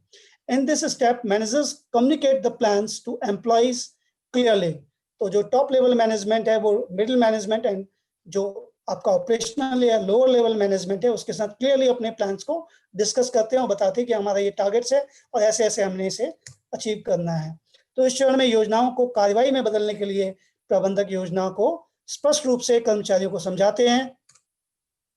And this step involves organising for labour, purchase of machinery etcetera. इसमें आपको आपके पास जो लेबर है उनको ऑर्गेनाइज करना है, मशीन वगैरह भी खरीदनी पड़ सकती हैं आपको, क्योंकि आपको आपके टारगेट्स को अचीव करना है. तो इस कदम में श्रमिकों की व्यवस्था, मशीनों आदि की खरीद शामिल होती है.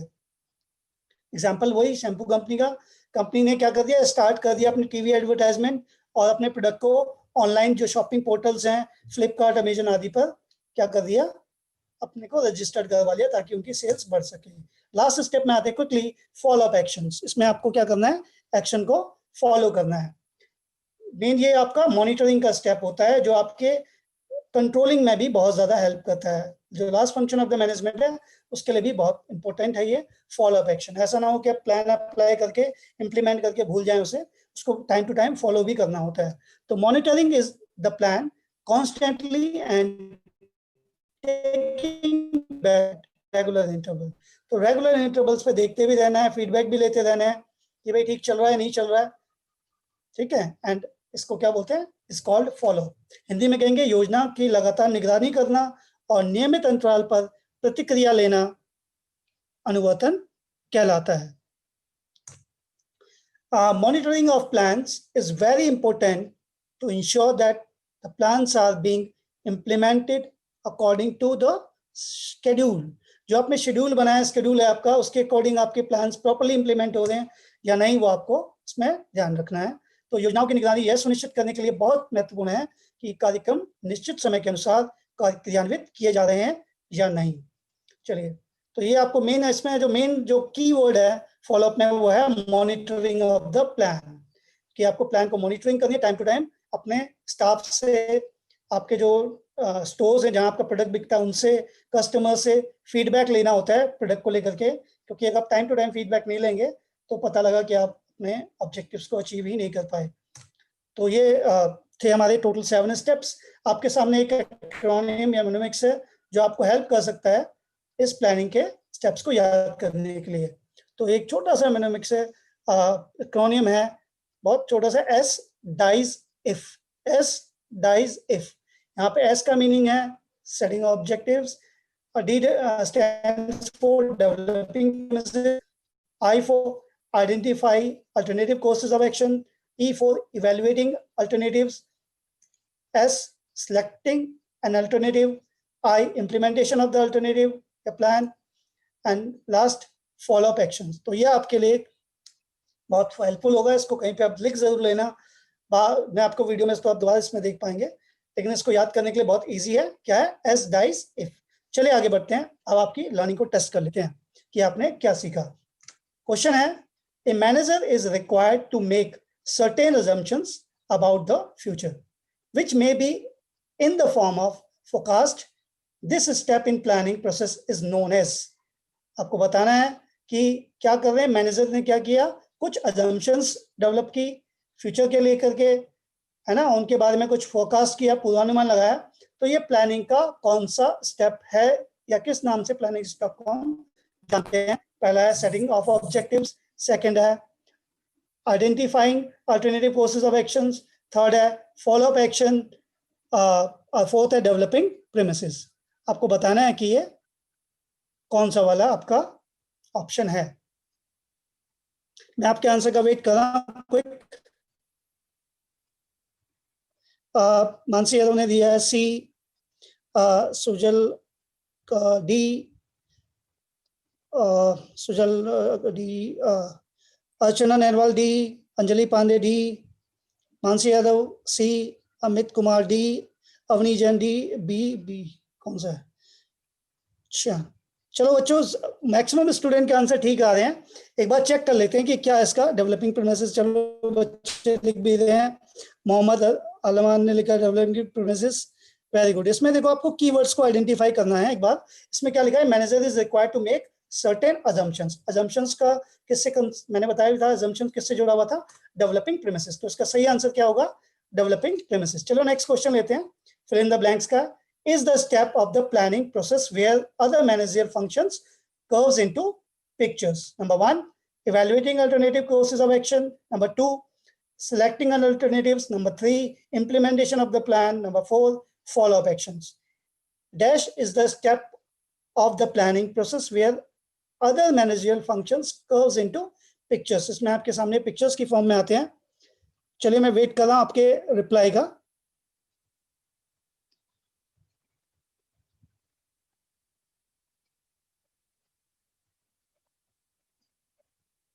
चलिए आंसर आने में ख्याल से शुरू हो गए हैं। D D D D D आ रहे हैं answer. D D D D third C, इसमें कुछ मिले जुले से आंसर आ रहे हैं। बच्चे थोड़े कंफ्यूज लग रहे हैं मुझे। जैसे मैंने बताया था कि पिक्चर्स की फॉर्म में तभी आपका प्लान आता है जब क्या होता है, आप उसे इम्प्लीमेंट कर देते हैं। तो जब इम्प्लीमेंटेशन ऑफ प्लानिंग हो जाती है तो ही वो कर्व्स इनटू पिक्चर्स की फॉर्म में आते हैं, यानी implementation of plan is the right answer. चलिए बहुत अच्छा, आप सभी लोग बच्चों ने पार्टिसिपेट किया। थोड़ा और ध्यान से सुनेंगे, ज्यादा बच्चों ने वैसे सही रिप्लाई दिया। आगे बढ़ते हैं। अब आ रहे हैं एक और क्वेश्चन आपके सामने, क्विकली रिप्लाई करेंगे। After implementation of the plan, number 1, plan ends. Number 2, new plans is made. Number 3, follow up is done. Number 4, none of the above. बताएं कि इम्प्लीमेंटेशन ऑफ प्लान के बाद क्या प्लान एंड हो जाता है, न्यू प्लान मेड होते हैं, फॉलो अप होता है, या इनमें से कुछ भी नहीं होता। देखेंगे, रिप्लाई करेंगे क्विकली। मैं वेट कर रहा हूं आपके आंसर्स का, क्विक रिप्लाई करेंगे।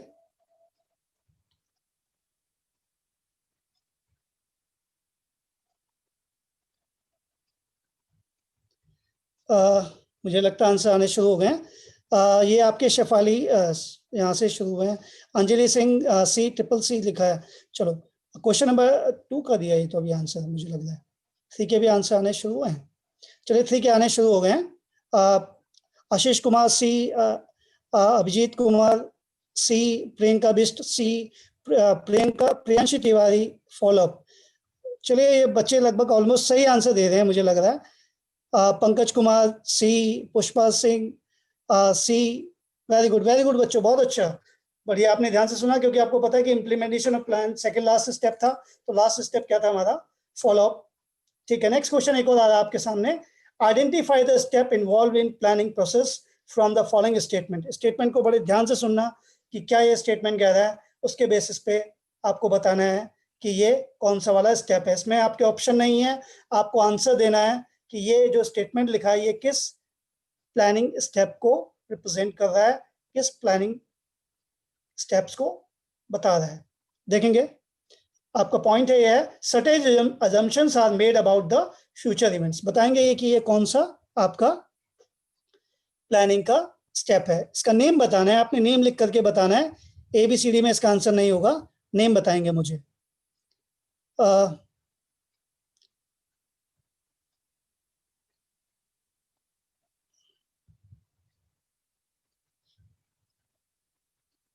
हिमानी पाल बोल रही है मेरा नाम नहीं लेते सर। बेटा ले लिया आपका नाम। चलिए ये आंसर आने शुरू हो गए हैं। बहुत सारे बच्चों ने आंसर दिए हैं।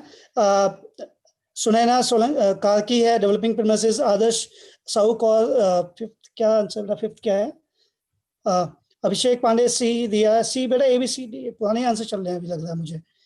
चलो एक बार देखते हैं। आप आने बहुत सारे बच्चों ने सही आंसर दिया। डेवलपिंग प्रीमिसेस आ रहे हैं। सिमरन पुरी है, प्रियांशी तिवारी है, आपके प्रियंका यादव है। सेटिंग ऑब्जेक्टिव्स नहीं है बेटा ये। डेवलपिंग प्रीमिसेस, चलिए इसका आंसर देख लेते हैं। आपने वर्ड पे शायद ध्यान नहीं दिया, इसमें लिखा है सर्टेन अजम्पशंस। अजम्पशंस वर्ड आ रहा है, इसका क्लियर मीनिंग है कि ये प्रीमिसेस डेवलप करने की बात कर रहा है। नेक्स्ट पॉइंट देखेंगे, ये स्टेटमेंट को पढ़ेंगे और बताएंगे कि ये कौन सा स्टेप था इसको लिख करके बताएंगे। जल्दी क्विकली रिप्लाई करेंगे कि certain this is the real point of decision making. Decision making का रियल पॉइंट है, बताएंगे क्या है।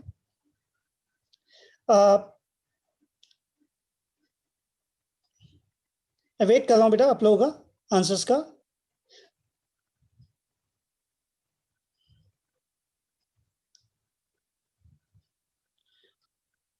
अभी पुराने आंसर्स आ रहे हैं, डेवलपिंग प्रेमिसेस ही आ रहे हैं अभी भी।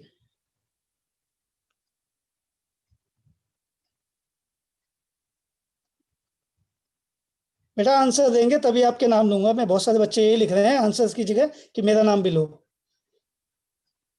चलिए सही, बिल्कुल सही आ रहे हैं बहुत सारे बच्चों के। Real point of decision making, मैंने अभी आपको जब इसमें एक वर्ड जुड़ा हुआ है आपने ध्यान दिया होगा, डिसीजन लेना। तो डिसीजन में क्या कर रहे हैं आप, अल्टरनेटिव को सिलेक्ट कर रहे हैं। बहुत बच्चों के सही आंसर आ रहे हैं, मैं नाम नहीं ले रहा हूँ। Selection of best alternative. चलिए नेक्स्ट स्टेटमेंट है आपका, monitoring the plans to ensure the objectives are achieved. तो अब हमारा थोड़ा टाइम भी फास्ट चल रहा है, मुझे थोड़ा फास्ट लेना होगा, बहुत टाइम हो गया इसी में। तो monitoring the plans to ensure that objectives are achieved, quickly बताएंगे इसका भी।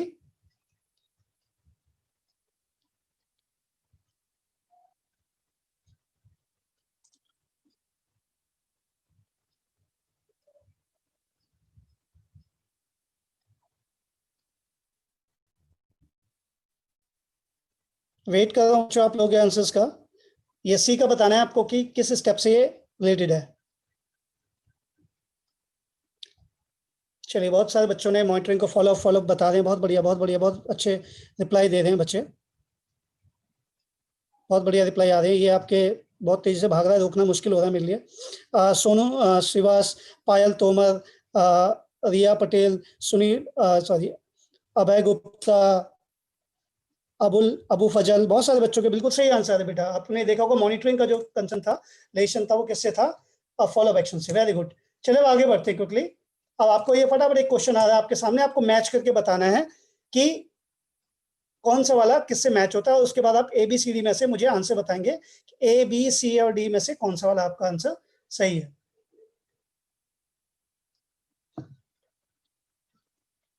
वेरी गुड, अभी भी पुराने आंसर आ रहे हैं, सही आ रहे हैं बिल्कुल। Very good. ये न्यू क्वेश्चंस आ गया आपके सामने, क्विकली इसका रिप्लाई करेंगे। ए बी सी डी में से बताना है आपको क्या है इनमें से, जल्दी फास्ट, क्योंकि अभी बहुत कुछ बचा हुआ, अभी हम स्टेप में ही है, अभी हमारे पास फीचर्स भी लेने हैं हमने, आपके इंपॉर्टेंसेस बेनिफिट्स भी लेने हैं, और लास्ट में हमारे लिमिटेशंस भी लेने हैं, जिन्हें मैं क्विकली लूंगा थोड़ा। चलिए फास्ट बताएंगे ए बी सी डी में से कौन सा होगा। आंसर आने शुरू हैं। निकिता चौधरी बता रही है सी है, निरंजन राय बता रहा है सी है, कोमल सिसोदिया डी, ऋषभ ए, संस्कृति जैन बोल रही है डी है, सृष्टि डी, मंजू देवी डी, आपका वंदना कुछ डी डी डी, बहुत सारे बच्चों के, निशा शिवा डी। वेरी गुड बच्चों, बहुत अच्छे, बढ़िया रिप्लाई आ रहे हैं, बहुत बढ़िया। एक बार चेक कर लेते हैं कि क्या इसका सही आंसर है। देखेंगे सेटिंग ऑब्जेक्टिव्स, जब आप ऑब्जेक्टिव सेट करें तो इंक्रीज इन सेल्स बाय 20%। दूसरा डेवलपिंग प्रीमिसेस यानी अजम्पशन से जुड़ा हुआ वर्ड है। इवैल्यूएटिंग अल्टरनेटिव्स यानी प्रोस एंड कॉन से जुड़ा हुआ है। फॉलो अप एक्शंस मॉनिटरिंग से जुड़ा हुआ है। तो इसको अगर हम मैच करें तो हम ध्यान से देखेंगे कि ऑप्शन नंबर डी में ये से मैच होता है। तो ऑप्शन नंबर डी आपका बिल्कुल करेक्ट है। चलिए आगे बढ़ते हैं। क्विकली अब हम आ रहे हैं आपके फीचर्स ऑफ द प्लानिंग पे। Features of the planning Hindi में कहेंगे नियोजन विशेषताएं। जब हम की विशेषताओं के बारे में बात कर सकते हैं तो उसमें उसके भी हमें पहले प्लानिंग है। Planning is a primary of management, समझ गए होंगे। First function of the management है, प्राइमरी है। तो planning lays down the basis for other function of management. Planning क्या करता है, अदर फंक्शंस, दूसरों के लिए क्या है ये, उनको प्रोसीड करता है, उनके पहले होता है। तो नियोजन प्रबंधन का एक प्राथमिक कार्य है, नियोजन प्रबंधन के अन्य कार्यों के लिए आधार प्रदान करता है, यह प्रबंधन के अन्य कार्यों को आगे बढ़ाता है। तो ये था हमारा पहली विशेषता, प्लानिंग इज प्राइमरी फंक्शन, यानी नियोजन प्रबंधन का प्राथमिक कार्य है। दूसरा feature, planning is futuristic. Futuristic आप समझ गए, क्योंकि फ्यूचर को लेकर प्लान करते हैं, प्लानिंग के साथ जो होते हैं, सारे जो स्टेप्स होते हैं वो फ्यूचर से रिलेटेड हैं, तो इसलिए प्लानिंग क्या है, फ्यूचरिस्टिक है। तो planning involves looking ahead and preparing for the future, that's why planning is futuristic. तो नियोजन भविष्यवादी है, नियोजन में भविष्य की ओर देखना तथा भविष्य की तैयारी सम्मिलित है, इसलिए नियोजन क्या आपका फ्यूचरिस्टिक है। चलिए आगे बढ़ते हैं, थर्ड में आते हैं। तीसरी विशेषता हमारी, प्लानिंग इज प्रोग्रेसिव। ये वर्ड आपने बहुत बार सुन लिया है। प्रोग्रेसिव का मतलब होता है ओमनीप्रेजेंट, यानी सभी जगह मौजूद है। बट जब हम प्लानिंग इज प्रोग्रेसिव बोलेंगे तो we will talk in reference of management only, in reference of management. General life की बात नहीं करेंगे हम, सिर्फ मैनेजमेंट के रेफरेंस में बात करेंगे, प्रबंधन के संदर्भ में बात करेंगे। क्यों प्रोग्रेसिव है? Because management planning is applicable at all level of management. तो planning is required at all level of management as well as in all departments of the organizations. It is not an exclusive function of top management. सिर्फ top management के लिए ही नहीं होता, सारे departments में, सारे level पे ये अप्लाई होता है, इसलिए प्रोग्रेसिव है एज पर मैनेजमेंट। तो नियोजन क्या है? सर्वव्यापक है। नियोजन प्रबंधन के सभी स्तरों के साथ साथ संगठन के सभी विभागों में आवश्यक है। यह केवल शीर्ष प्रबंधन का एक विशेष कार्य नहीं है। ऐसा नहीं समझना कि ये टॉप लेवल मैनेजमेंट ही करता है, सभी जगह मैनेजमेंट होता है, पर डिसीजन मेकिंग या पॉलिसी मेकिंग जो मेन फंक्शंस है वो टॉप मैनेजमेंट करता है। तो ये तीसरी फीचर थी हमारी। पहला हमने पढ़ा था प्राइमरी फंक्शन, दूसरा हमने क्या पढ़ा था, चलो अब चौथे पे आ गए। चौथा है आपका प्लानिंग इज मेंटल एक्सरसाइज। तो planning requires thinking before doing. You know that कि before in planning we have to think about the future. Before doing we have to decide the course of actions. So what will we do, what to do, how to do, thus it is a mental exercise. Planning में क्या है, आपको करने से पहले सोचना है, and you have to think that what you will do, how you will do. तो that's why it is a mental exercise. तो ये आपका एक एडिशन प्रोसेस होने की वजह से, थिंकिंग प्रोसेस होने की वजह से मेंटल एक्सरसाइज इसमें हो जाती है आपकी। तो प्लानिंग इज मेंटल एक्सरसाइज। तो नियोजन एक मानसिक अभ्यास है। नियोजन करने से पहले सोचने की आवश्यकता है कि क्या करना है और कैसे करना है। इस प्रकार यह एक मानसिक अभ्यास है। चलिए अब आपकी 4 पॉइंट के बाद एक छोटी सी एक टेस्ट ले लेते हैं कि आपने ध्यान से सुना या नहीं सुना और देखा या नहीं देखा। आपको बताना है which of the following is a feature of planning. इनमें से कौन सा आपको प्लानिंग का फीचर लगता है? पहला, planning is a secondary function of management. दूसरा है प्लानिंग इज नॉट फ्यूचरिस्टिक। तीसरा है प्लानिंग इज प्रोग्रेसिव। चौथा है planning is a physical exercise. इनमें से बताना है कि कौन सा वाला प्लानिंग का फ्यूचर है। क्विकली रिप्लाई करेंगे, मैं आपके आंसर्स का वेट कर रहा हूँ। यूट्यूब चैट में मैं आपको देख रहा हूँ।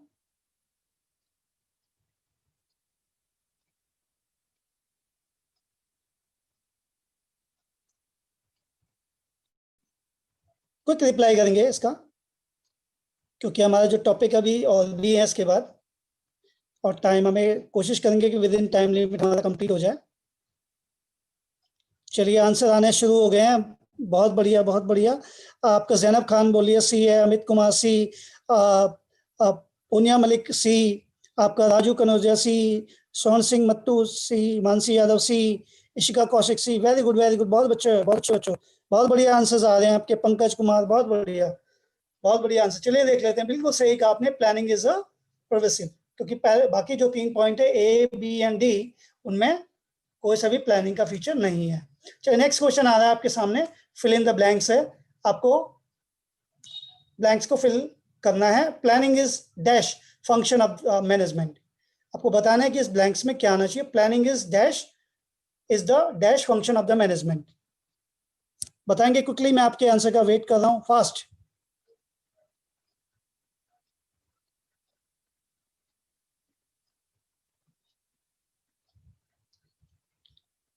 इसमें आपको फिल करके बताना है कि क्या आना चाहिए। Planning is the dash function of the management. चलिए रिप्लाई अभी आने शुरू हैं। सुजल गुप्ता ने सबसे पहले रिप्लाई किया है प्राइमरी। वेरी गुड बेटा, वेरी गुड। वंदना वंदना बोल रही है प्राइमरी है। Punia Malik primary, primary, primary, बहुत सारी। Archana Nehalwal primary, very good. Anjali Sharma primary, Deepak Jha primary. Very good बच्चों, बहुत बढ़िया, बहुत बढ़िया। आप इसका मतलब आप ध्यान से पढ़ रहे हैं, primary function of the management. Very good. चलिए आगे बढ़ते हैं। अगले आपके फंक्शन फीचर की तरफ आते हैं। Planning is focus on achieving objectives and goals, objective और गोल्स। तो प्लानिंग किस पे फोकस करता है? आपके गोल्स और ऑब्जेक्टिव्स पे।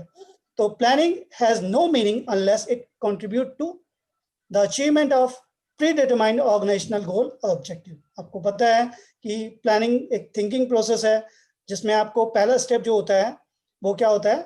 आपको गोल सेट करने होते हैं। तो गोल जब आप सेट करते हैं और बाकी के जो स्टेप्स होते हैं वो सिर्फ उस गोल्स को अचीव करने पे ही फोकस करते हैं।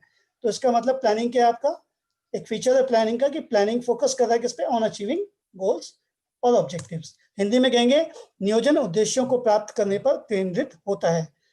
तब तक नियोजन का कोई अर्थ नहीं है जब तक नियोजन पूर्व निर्धारित संगठनात्मक लक्ष्यों या उद्देश्यों की प्राप्ति में योगदान नहीं देता।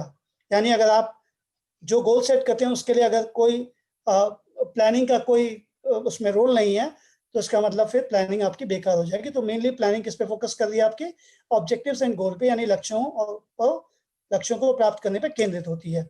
छठी विशेषता पे आते हैं हमारी 6 point. Planning involves decision making. देखो बहुत इंपॉर्टेंट है। आपको पता है कि हमने जो स्टेप ऑफ प्लानिंग किया था उसमें मैंने आपको बताया कि जब आप अल्टरनेटिव कोर्सेज ऑफ एक्शन को आइडेंटिफाई करते हैं उसके बाद आप उनका इवैल्यूएशन करते हैं।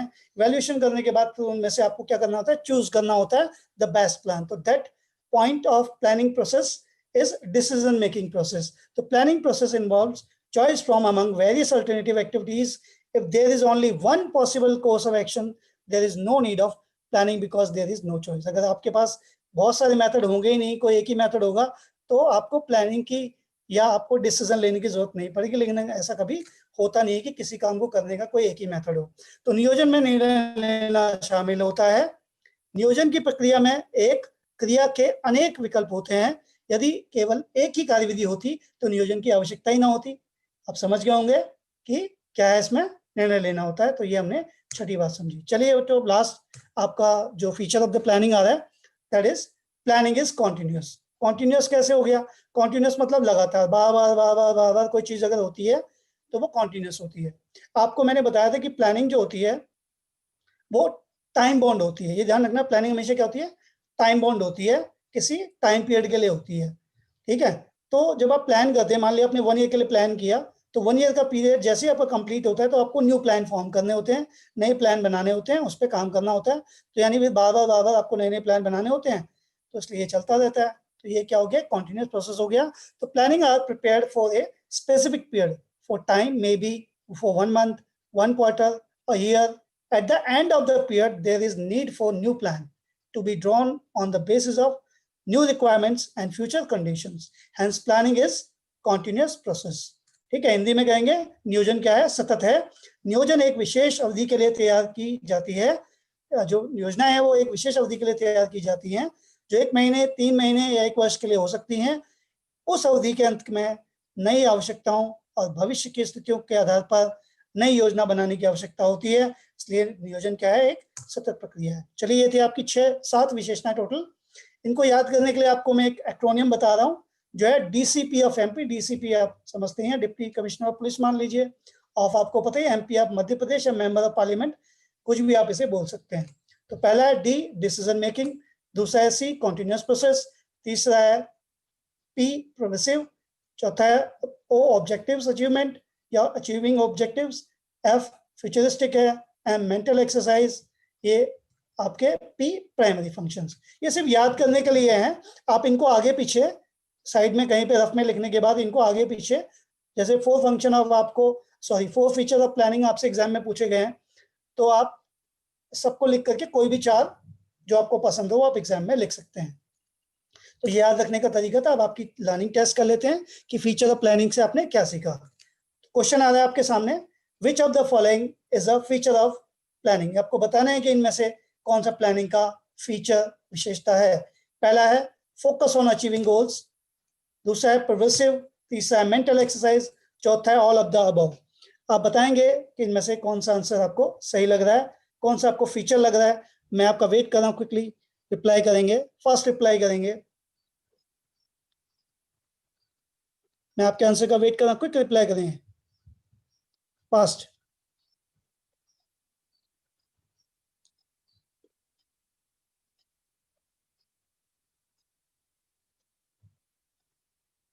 आंसर आने स्टार्ट हो गए हैं। चलिए, सुजल गुप्ता डी, अमित गुप्ता, आप सॉरी अमित कुमार डी, सुजल ने बता ही दिया था आपका। मुमताज बेगम, आप सॉरी रिजल्ट पूछते बच्चे। जैनब खान डी, आशीष कुमार कोसला डी, वंदना डी, शिक्षा D, Anita Dagar D, Mansi Yadav D, Saraswati Jain D. Very good, बहुत अच्छा बच्चों, बहुत बढ़िया रिप्लाई दे रहे हैं। ये सारे ही आपके फीचर्स ऑफ द प्लानिंग है। वेरी गुड, बहुत बढ़िया। ठीक है, आगे बढ़ते हैं। एक और आपके सामने question, following statement is true और फॉल्स। अब ये स्टेटमेंट आपको बहुत ध्यान से पढ़ने की जरूरत है, तो आप इसका सही आंसर दे पाएंगे। क्वेश्चन स्टेटमेंट क्या है?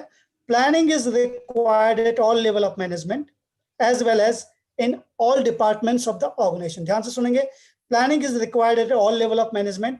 प्लानिंग की सभी प्रबंधन के सभी स्तरों पर आवश्यकता होती है और सभी डिपार्टमेंट में ऑर्गेनाइजेशन की आवश्यकता होती है। ये स्टेटमेंट बताता है कि feature that planning is futuristic. ये बता रहा है कि ये फ्यूचरिस्टिक है प्लानिंग। आपको बस ये बताना है कि ये ट्रू है या फॉल्स है। क्विक रिप्लाई करेंगे। चलिए बच्चों के आंसर आने स्टार्ट हो गए हैं। अंशु अत्रे बता रहे हैं टी है। Adil Hussain T T T, बहुत सारे बच्चे बोल रहे हैं टी है, बहुत सारे बोल रहे हैं फॉल्स है। यहाँ पे मिक्स रिप्लाई आ रहे हैं। अपने शायद ध्यान से स्टेटमेंट को पढ़ा नहीं है, ध्यान से पढ़ोगे तो आपको समझ आ जाएगा कि किस बारे में बात कर रहे हैं। बहुत सारे बच्चे ट्रू ट्रू ट्रू बता रहे हैं, बहुत सारे फॉल्स बोल रहे हैं, मिक्स आंसर आ रहे हैं। प्रियांशु नेगी बोल रहा है फॉल्स है आपका। बहुत सारे बच्चे ट्रू ट्रू ट्रू बता रहे हैं, अपने शायद ध्यान से सुना ही नहीं। उसमें स्टेटमेंट में लिखा है कि planning is required at all level of management. मैंने बताया था सभी लेवल ऑफ मैनेजमेंट में अगर ये एप्लीकेबल है, इसका मतलब ये क्या है? सर्वव्यापक है, प्रोग्रेसिव है। तो ये स्टेटमेंट कह रहा है कि फ्यूचरिस्टिक है। फ्यूचरिस्टिक नहीं हुआ तो ये क्या हुआ? फॉल्स है ये statement. This statement says planning is progressive. ये सभी जगह एप्लीकेबल है, इसलिए प्रोग्रेसिव है। तो ट्रू वाले जितने भी बच्चे हैं सबके आंसर गलत हैं। इसका मतलब आपने ध्यान से स्टेटमेंट को पढ़ा नहीं, लेकिन आपने बहुत अच्छा अपने रिस्पॉन्स दिया है, बहुत अच्छा रिप्लाई कर रहे हैं। चलिए, इसका मतलब आप चलिए आगे बढ़ते हैं। अब आपके सामने एक बहुत बढ़िया स्क्रीन आ रही है जो बता रही है failing to plan is planning to fail. यानी अगर आप प्लान नहीं कर रहे हैं तो इसका मतलब आप फेल होने की योजना बना रहे हैं। चलिए फटाफट आते हैं। ये जो आपको मैंने स्क्रीन शेयर की, ये बताती है कि प्लानिंग की हम मैनेजमेंट में क्या इंपॉर्टेंस है। तो एक एक करके हम क्विकली थोड़ा फास्ट लेंगे। इंपॉर्टेंस ऑफ प्लानिंग में आ रहे हैं, नियोजन के महत्व में फटाफट लेंगे। Planning provides direction. प्लानिंग क्या कर रही है? आपके डायरेक्शन प्रोवाइड करती है। सबसे पहला इंपॉर्टेंस इसका ये है, by stating in advance how to work is to be done, planning provides direction for actions. If there was no planning, employee would be working in different directions and the organization would not be able to achieve its goal. समझ गए होंगे आप? तो नियोजन क्या करता है? दिशा प्रदान करता है। क्या करे, क्या तथा कैसे करना है, यह एडवांस में यानी अग्रिम में बताते हुए नियोजन संगठन के कार्यों को क्या करता है? दिशा प्रदान करता है। यदि कोई नियोजन नहीं होगा तो सभी कर्मचारी दिशाहीन होकर कार्य करेंगे, जिससे संगठन अपने उद्देश्य को कुशलता से प्राप्त नहीं कर पाएगा। आगे बढ़ते हैं। दूसरा आपका आता है planning reduces the risk of uncertainty. बहुत ध्यान से पढ़ना। पहला इंपॉर्टेंस था कि डायरेक्शन दे रहा है, दूसरा आ रहा है कि रिस्क ऑफ अनसर्टेनिटी को रिड्यूस कर रहा है। तो planning is an activity which enables a manager to look ahead. ठीक है, आगे देखने के लिए आपको क्या कर रहा है? ये एनेबल्स कर रहा है, एंटिसिपेट चेंजेस, आपको रेडी कर रहा है चेंजेस के लिए, and consider the impact of changes and develop appropriate responses. तो नियोजन क्या कर रहा है? अनिश्चितता के जोखिम को कम कर रहा है। आपके ऊपर जो अनसर्टेनिटी रहती है कि कभी भी फ्यूचर में कुछ चीजें चेंज हो सकती हैं, तो उनके क्या इम्पैक्ट होंगे वो पहले से आप प्लानिंग में जस्ट कर लेते हैं, पहले से उनके बारे में फोरकास्टिंग अजम्पशंस कर लेते हैं। तो उसके बेसिस पे आपके रिस्क को ये थोड़ा सा अनसर्टेनिटी का जो रिस्क है, अनिश्चितता का जोखिम से कम कर देता है। तो नियोजन एक कार्यविधि है या गतिविधि है जो एक प्रबंधन को आगे देखने, परिवर्तनों का अनुमान लगाने, परिवर्तनों के प्रभाव पर विचार करने और उचित प्रतिक्रियाओं को विकसित करने में सक्षम बनाता है। चलिए आगे बढ़ते हैं। नेक्स्ट थर्ड आपका इंपॉर्टेंस आता है planning reduces overlapping and wasteful activity. Wasteful यानी जो फालतू के काम होते हैं, जब आप प्लान करते हैं तो उनको आप बीच में से हटा सकते हैं प्लान करने से। ओवरलैपिंग मतलब किसी काम के छूटने की बात हम करते हैं कि कई बार हो जाता है कि एक काम एक साथ कई काम करने पड़ जाते हैं, जिससे कुछ काम हमारे छूट भी सकते हैं। तो planning serve as the basis of coordinating. Coordinating करता है, तालमेल समन्वय बैठा देता है the activities and efforts of the different departments and individual whereby useless and redundant activities are reduced. तो इससे जो redundant and useless activities होती हैं, wasteful activities होती हैं, वो सारी की सारी कम हो जाती है प्लानिंग करने से। ये इसका अगला इंपोर्टेंस था। तो हिंदी में कहेंगे नियोजन क्रियाओं के छूटने और व्यर्थ क्रियाओं को कम। नियोजन क्या करता है? क्रियाओं के छूटने और व्यर्थ क्रियाओं के होने को कम करता है। नियोजन विभिन्न विभागों और व्यक्तियों की क्रियाओं और प्रयासों के समन्वय के आधार पर कार्य करता है, जिससे बेकार और निरर्थक गतिविधियां कम हो जाती हैं। अगला आते हैं, अगला जो इंपोर्टेंस है प्लानिंग का वो है प्लानिंग प्रमोट्स इनोवेटिव आइडियाज। ये तो आपको बताया भी था मैंने कि क्रिएटिविटी एंड इनोवेशन से जुड़ा हुआ है प्लानिंग, तो that's why we required innovative ideas in planning. The planning is the first function of management. Manager get the opportunity to develop new ideas, and new ideas can take the shape of concrete plans. तो नियोजन नवीन विचारों को क्या कर रहा है? बढ़ावा देता है। नियोजन प्रबंधन का पहला कार्य है प्रबंधकों के नए विचारों को विकसित करने का अवसर मिलता है और नए विचार ठोस योजनाओं का आकार ले सकते हैं। चलिए अब आपको ये क्वेश्चन आ रहा है, ब्लैंक्स में फिल करके आपको बताना है कि इसमें क्या आना चाहिए। इंपोर्टेंसेस ऑफ प्लानिंग जो मैंने अभी आपके साथ डिस्कस किए उनमें से क्विकली बताएंगे। आपके सामने क्वेश्चन आया हुआ है, जल्दी, क्योंकि हमारी घड़ी बहुत तेज चल रही है।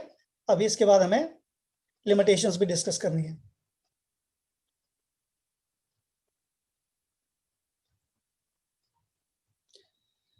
आंसर आने स्टार्ट हो गए हैं। इसमें फिल इन द ब्लैंक्स में आपको बताना है कि क्या फिल करना है। Planning provides dash to management, क्या प्रोवाइड करता है? चलिए बहुत सारे बच्चों के आंसर आने शुरू हुए हैं। आपके सुजल गुप्ता बता दिए डायरेक्शन, आपका जैनब खान डायरेक्शन, वर्षा रतूड़ी डायरेक्शन, खुशी जैन डायरेक्शन, सुजल सोनाली डायरेक्शन, आयुष पाल डायरेक्शन। वेरी गुड बच्चों, बहुत बढ़िया बहुत बढ़िया, बहुत अच्छे रिस्पॉन्स आ रहे, बिल्कुल सही कह रहे हैं आप। ये क्या कर रहा है? आपके डायरेक्शन देता है, मैनेजमेंट को दिशा देता है कि किस दिशा में मैनेजमेंट को काम करना है। Planning reduces the risk of dash, यहाँ पे बताना है कि क्या आना चाहिए। Planning reduces the risk of dash, किस रिस्क को कम कर रहा है ये? जल्दी बताएंगे, फास्ट।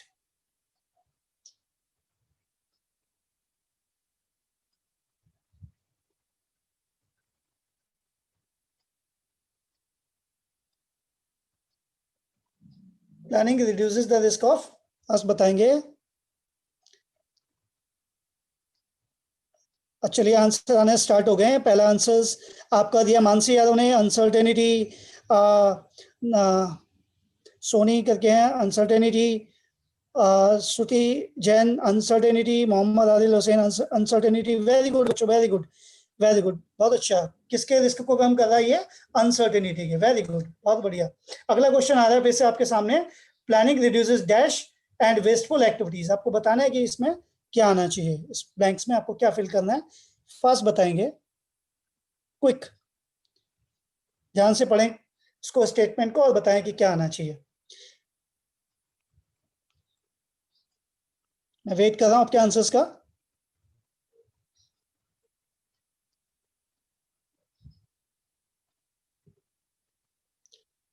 अभी आंसर आने स्टार्ट नहीं हुए हैं।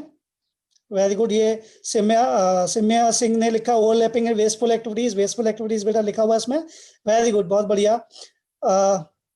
अभी तो पुराने ही लग रहा है चल रहे हैं।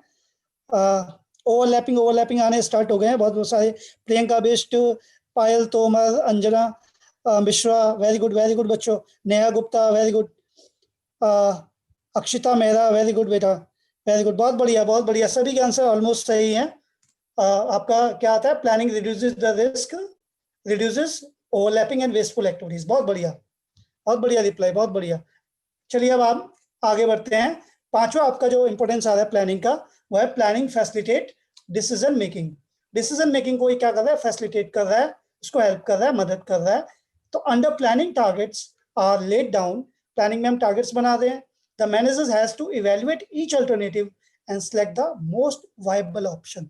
जो भी उसमें से ज्यादा इफेक्टिव होगा, सुटेबल होगा, फिजिबल होगा, उस ऑप्शन को हम चूज करेंगे। एंड दस प्लानिंग फैसिलिटेट डिसीजन मेकिंग। इस तरीके से प्लानिंग आपके डिसीजन लेने में क्या कर रही है?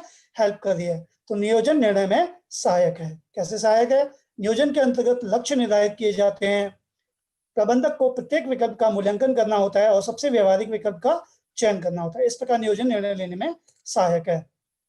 6th पे आते हैं, planning establishes standard for controlling. ये बहुत इंपॉर्टेंट है कि स्टैंडर्ड फॉर कंट्रोलिंग, कंट्रोलिंग के लिए क्या कर रहा है, ये स्टैंडर्ड सेट करता है।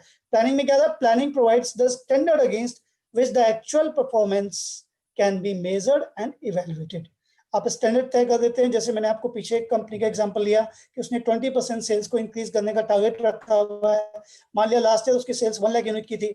20% अगर हम सेल्स को करंट ईयर में इंक्रीज करने की बात करें तो 20,000 बढ़ानी है, यानी करंट ईयर में सेल्स कितनी होनी चाहिए आपकी, 1,20,000 यूनिट्स की होनी चाहिए। अगर उसमें मैं पर मंथ में डिवाइड करूं तो 12 से अगर 1,20,000 को डिवाइड करते हैं तो 10,000 यूनिट्स बनता है। तो पर मंथ की सेल आपकी 10,000 यूनिट बन रही है। अब अपनी एक्चुअल सेल्स जो परफॉर्मेंस है, एक्चुअल जो सेल्स है, उससे कंपेयर करके देख लो। अगर वो ठीक चल रही है तो ठीक है, नहीं तो उसको आपको कंट्रोल करना पड़ेगा। तो ये क्या कर रहा है, कंट्रोलिंग के लिए स्टैंडर्ड सेट कर देता है कि आप इजीली कंट्रोल कर सकते हैं। यानी हम कहते हैं कि controlling is blind without planning. Planning के बिना कंट्रोलिंग बिल्कुल ब्लाइंड है। आप क्या कंट्रोल करोगे जब आपने कोई प्लान ही नहीं बनाया होगा। तो नियोजन नियंत्रण के लिए मानक स्थापित करता है। नियोजन उन कार्यों के लिए मानक प्रदान करता है जिनके वास्तविक प्रदर्शन को मापा जा सकता है और मूल्यांकन किया जा सकता है। नियोजन के बिना नियंत्रण क्या है, ब्लाइंड है, अंधा है। इस प्रकार नियोजन नियंत्रण के लिए आधार प्रदान करता है। चलिए, ये थे आपके 6 इंपोर्टेंसेस ऑफ द प्लानिंग। एक बार मैं ब्रीफ में मैं आपको बता दूंगा। ये आपके इसको याद करने का एक तरीका, एक एक्रोनियम है, आप यूज कर सकते हैं, डॉक्टर सोडी। तो डॉक्टर सोडी आपका क्या है, डी फॉर डायरेक्शन, यानी it provides direction, planning provides direction. First importance, R reduces risk of uncertainty. S, standards, establishes standard of controlling. O, overlapping, reduces overlapping and wasteful activities. D, decision making. And last, I, innovative, यानी promotes innovative ideas. तो ये था आपके importances of planning. Total आपके 6 importances of planning है, जिसके आपको doctor सोडी, ठीक है, इसको आप यूज करेंगे। अब आपकी टेस्ट कर लेते हैं, आपने क्या सीखा। तो planning provides direction is a, number 1, 2, 3, 4। First, characteristics of the planning, limitation of the planning, importance of the planning और none of the about the option. तो आप क्विकली देख के बताएंगे इनमें से आपको कौन सा ऑप्शन सही लग रहा है। ऑप्शन ए कि प्लानिंग डायरेक्शन प्रोवाइड करता है, ये आपको क्या लग रहा है, कैरेक्टरिस्टिक्स लग रहा है, लिमिटेशंस लग रहा है या इंपोर्टेंस लग रहा है प्लानिंग की, बताएंगे क्विकली। फास्ट में आपके आंसर्स का वेट कर रहा हूं, क्विक, क्योंकि बहुत कम टाइम बचा है, हमें लिमिटेशंस भी डिस्कस करनी है। अगर आप चाहते हैं टाइम से क्लास हो जाए तो आपको रिप्लाई करना है। वेरी गुड, रिप्लाई आना स्टार्ट हो गया, ठीक है, वेरी गुड। वंदना बोल रही है सी है, सुनीता गोयल सी, सिद्दीकी नाज सी, मानसी यादव सी, वेरी गुड। तीशा मनराल, ये तो गलत दिया इन्होंने आंसर लग रहा है मुझे। अभय गुप्ता सी, सी सी सी सी, वेरी गुड बच्चों, बहुत अच्छे आंसर आ रहे हैं आपके, सी सी सी दे रहे हैं। तो आपको बताया भी था मैंने, planning provides direction, importance of the plan, ये इसका एक महत्व है। जब हम इंपोर्टेंस बोलेंगे तो इंपोर्टेंस एंड बेनिफिट्स भी बोल सकते हैं कि प्लानिंग का एक बेनिफिट है। नेक्स्ट क्वेश्चन है, which one is benefit of the planning. आपको बताना है कि इनमें से कौन सा प्लानिंग का बेनिफिट है। पहला है, planning increases overlapping and wasteful activities. Planning overlapping and wasteful activities को बढ़ाती है, क्या ये आपको बेनिफिट लग रहा है। प्लानिंग प्रोवाइड्स नो डायरेक्शन, कोई डायरेक्शन नहीं देती planning. Planning reduces the risk of uncertainty या नन ऑफ द अबव। ध्यान से पढ़ के देख करके बताएंगे मुझे कि इनमें से कौन सा ऑप्शन सही है। मैं आपके आंसर्स का वेट कर रहा हूं, क्विक फास्ट रिप्लाई करेंगे।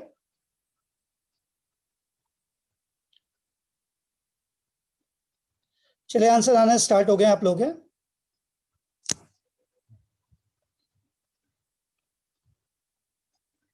सेकंड का सी आपका याचिका राव बोल रही है, पूजा कुमारी, खुशी सी है, खुशी जैन है, टू सेकंड का सी, वेरी गुड बच्चों, बहुत बढ़िया बहुत बढ़िया, वेल डन, बहुत बढ़िया। आपके ऐसे ही पार्टिसिपेशन से हमें मोटिवेशन मिलता है और आपके लिए हमारी जो सारी टीम है वो मेहनत करती है आपके ऑनलाइन क्लासेस के लिए।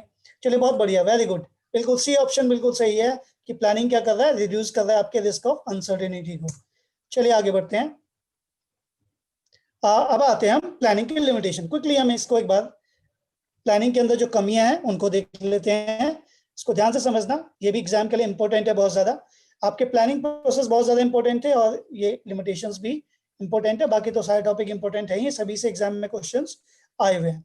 तो लिमिटेशन ऑफ प्लानिंग में जो फर्स्ट लिमिटेशन ऑफ प्लानिंग है, सबसे पहली कमी जो प्लानिंग में नजर आती है, प्लानिंग लीड्स टू रिजिडिटी। अब ध्यान से समझ लेना कि रिजिडिटी का मतलब हो रहा है कि क्या है कि आप चेंज नहीं कर पा रहे हैं। तो planning decide the future course of actions of an organization and managers may not be in position to change it with the change in business environment. इसमें मेन चीज है कि आप चेंज नहीं कर सकते। रिजिडिटी क्यों है? क्योंकि आप चेंज नहीं कर सकते, thus it leads to rigidity. तो नियोजन क्या कर रहा है? आलोचनशीलता को बढ़ावा दे रहा है। कैसे बढ़ावा दे रहा है? कि नियोजन भविष्य की कार्यप्रणाली निर्धारित करता है। प्रबंधन की स्थिति में नहीं होते हैं कि वो व्यावसायिक वातावरण में परिवर्तन होने पर इसे बदल सके। इस प्रकार नियोजन आलोचनशीलता को बढ़ावा दे रहा है, यानी आप चेंज नहीं कर सकते। जो भी टॉप लेवल मैनेजमेंट ने आपको प्लान दिया है, आपको उसको बस फॉलो करना होता है, आप उसमें कोई अपनी तरफ से बदलाव नहीं कर सकते। तो ये हमारा पहली कमी थी, आपकी लिमिटेशंस थी प्लानिंग की। दूसरा, planning may not work in dynamic environment. आपको पता है डायनेमिक मतलब चेंजिंग, बदलते रहता है। आपको पता है कि पॉलिटिकल एनवायरनमेंट चेंज होता रहता है, टेक्नोलॉजिकल एनवायरनमेंट चेंज होता रहता है, सोसाइटी में भी चेंजेस आते रहते हैं। इसके अलावा आपका इकोनॉमिक एनवायरनमेंट चेंज होता रहता है, बहुत सारी चीजें चेंज होती रहती हैं। जैसे करंट सिनेरियो में अगर हम बात करें तो अभी आप देख रहे होंगे कि कोरोना वायरस की वजह से जिन वो सारे प्लान क्या हो गए? फेल हो गए। क्यों फेल हुए? क्योंकि किसी को नहीं पता फ्यूचर में क्या होगा, तो इसलिए सारे प्लान आपके फेल भी हो सकते हैं। तो ये डायनेमिक एनवायरनमेंट में कई बार प्लानिंग काम नहीं करती। ये नहीं कहता कि बिल्कुल नहीं करती, कई बार नहीं करती। तो planning is based on anticipation of future happenings, and since future is uncertain and dynamic, therefore the future anticipation are not always true। तो जो भी आप future anticipation यानी अनुमान लगा रहे हैं वो हमेशा सच होंगे ऐसा जरूरी नहीं है। हिंदी में, नियोजन गतिशील वातावरण में प्रभावी नहीं रहता। नियोजन भविष्य की घटनाओं के पूर्वानुमानों पर आधारित है, और चूंकि भविष्य अनिश्चित और गतिशील है, इसलिए भविष्य के सभी पूर्वानुमान हमेशा सच नहीं होते। यानी जो भी आप फोरकास्टिंग कर रहे हैं वो हमेशा सच होगी, ऐसा हम नहीं कह सकते। आगे बढ़ते हैं क्विकली। अगला है प्लानिंग इन्वॉल्व्स ह्यूज कॉस्ट। भाई पैसा बहुत खर्च होता है प्लानिंग करने में। कई बार तो आपके जो टॉप लेवल मैनेजमेंट होते हैं वही कैपेबल होते हैं, प्लान कर लेते हैं। कई बार मैनेजमेंट कंसल्टेंट होते हैं, उनसे भी हेल्प लेनी पड़ जाती है, तो पैसा बहुत खर्च हो जाता है। तो when plans are drawn up, huge cost is involved in their formulation in terms of money and time efforts। तो नियोजन में भारी लागत आती है। जब योजनाएं तैयार की जाती हैं तो धन और प्रयासों में समय रूप में बड़ी लागत उनकी तैयारी में शामिल होती है। चलिए अगली कमी लेते हैं प्लानिंग की। Next limitation, planning is time consuming. अब आप जानते हैं कि प्लानिंग जो होती है वो टॉप लेवल मैनेजमेंट करता है, तो कई बार उसमें बहुत टाइम लग जाता है। तो sometimes plan is to be drawn up takes too much of time, so much of time that there is no much time left for their implementation and it is not feasible in emergencies। मैं आपको example ले लेता हूँ। मान लिया आपका top level management ने एक टारगेट सेट किया कि हम 20%, ये एग्जांपल में भी लिया था मैंने, 20% हम सेल्स इंक्रीज करेंगे करंट ईयर में। ठीक है, 20% सेल्स बनाने का टारगेट सेट किया। अब क्या होगा? टारगेट सेट करने से तो काम होगा नहीं, प्लान करना पड़ेगा। फिर आप क्या करेंगे? जब आप प्रीमिसेस डेवलप करेंगे तो उसमें टाइम लगेगा। उसके बाद आप अल्टरनेटिव कोर्सेज को आइडेंटिफाई करेंगे, उसमें टाइम लगेगा। फिर आप उनका इवैल्यूएशन करेंगे तो टाइम लगेगा। फिर आप उनमें से चुनेंगे, उसमें टाइम लगेगा। तो कई बार इतना ज्यादा टाइम लग जाता है कि हमें जो है वो बेकार हो जाती है हमारी प्लानिंग, तो टाइम कंज्यूमिंग हो गई है। तो sometime plans are drawn up takes so much of time. ये मैंने आपके साथ डिस्कस कर लिया, हिंदी में ले लेते हैं। नियोजन प्रक्रिया में अधिक समय लगता है। कभी कभी योजना तैयार होने में इतना समय लग जाता है कि उसके क्रियान्वयन के लिए ही समय नहीं बचता। जैसे मैं आपसे डिस्कस कर रहा था, उन सब में मान लिया 6 महीने लग गए, तो आपके प्लान को अप्लाई करने में तो 6 महीने बचे। तो प्लान पूरे साल के लिए बनाया गया था और 6 महीने बनाने में लग गए, तो 6 महीने में क्या आप उस टारगेट को अचीव कर पाएंगे? तो बहुत मुश्किल हो जाएगा। चलिए आपके 4 पॉइंट्स के बेसिस पे आपकी लर्निंग को टेस्ट कर लेते हैं। क्वेश्चन है, at which level of management more time is consumed on planning as compare to other levels. Quickly बताएंगे कि किस लेवल ऑफ मैनेजमेंट पे ज्यादा टाइम आपका कंज्यूम होता है। क्विकली मैं आपके रिप्लाईज का वेट कर रहा हूं, जल्दी बताएंगे फास्ट।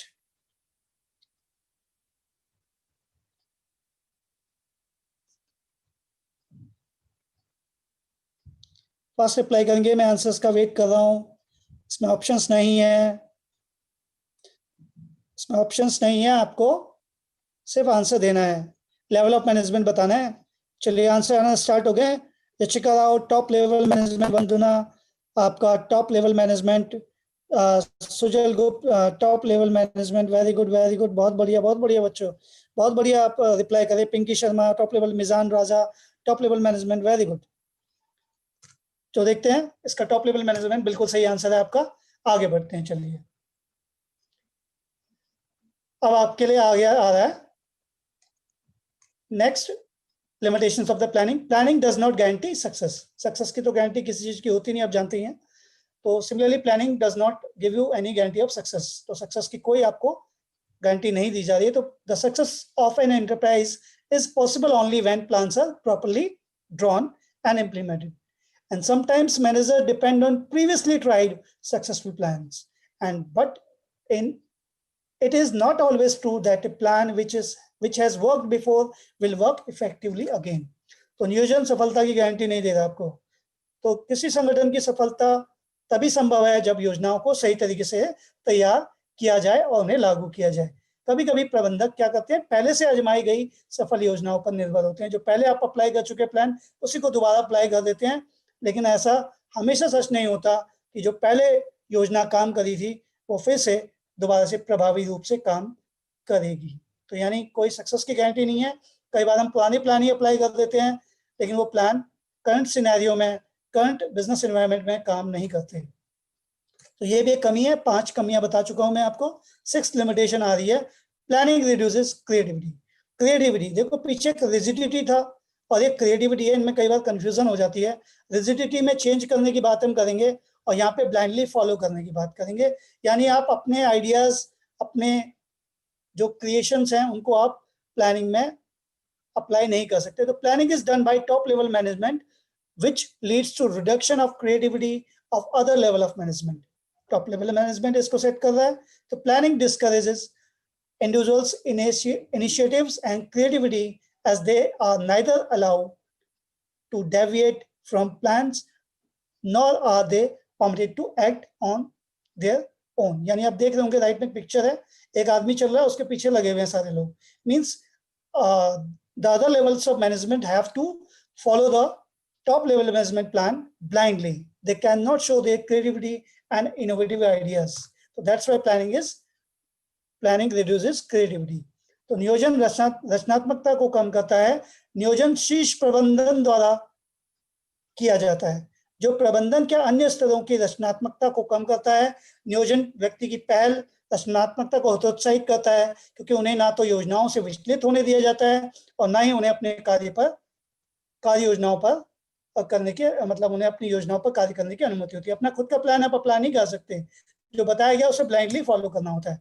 चलिए ये आपके खत्म हो गए, टोटल 6 थे। इसको याद करने का एक बड़ा आसान सा तरीका है कि आप एक एक्रोनियम है NCR-DTC, national capital region, DTC आप समझते ही हैं।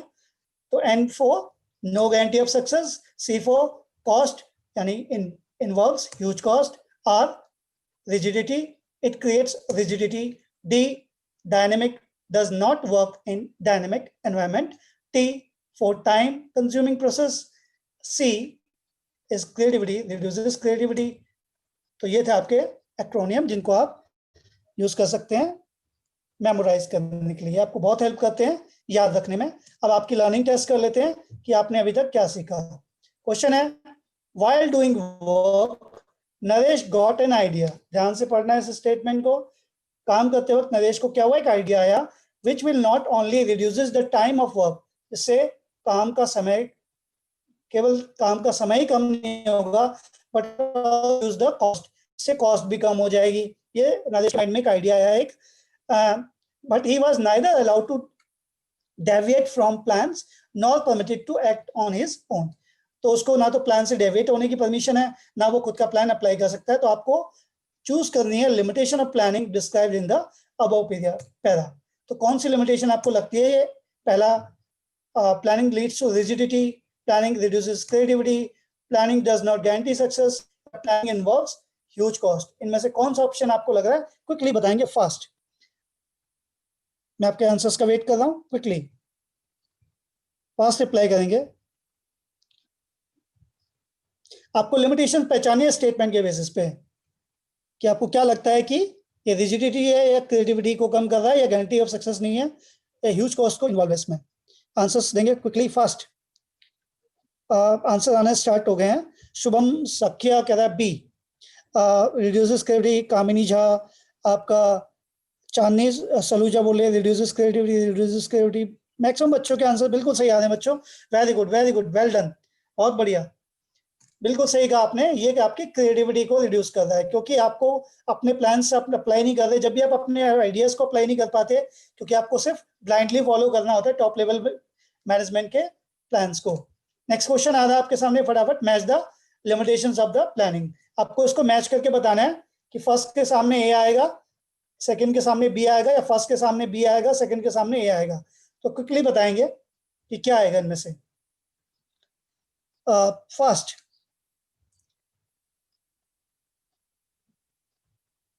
इसका आंसर आपने फर्स्ट का ए बी ऐसे करके देना है।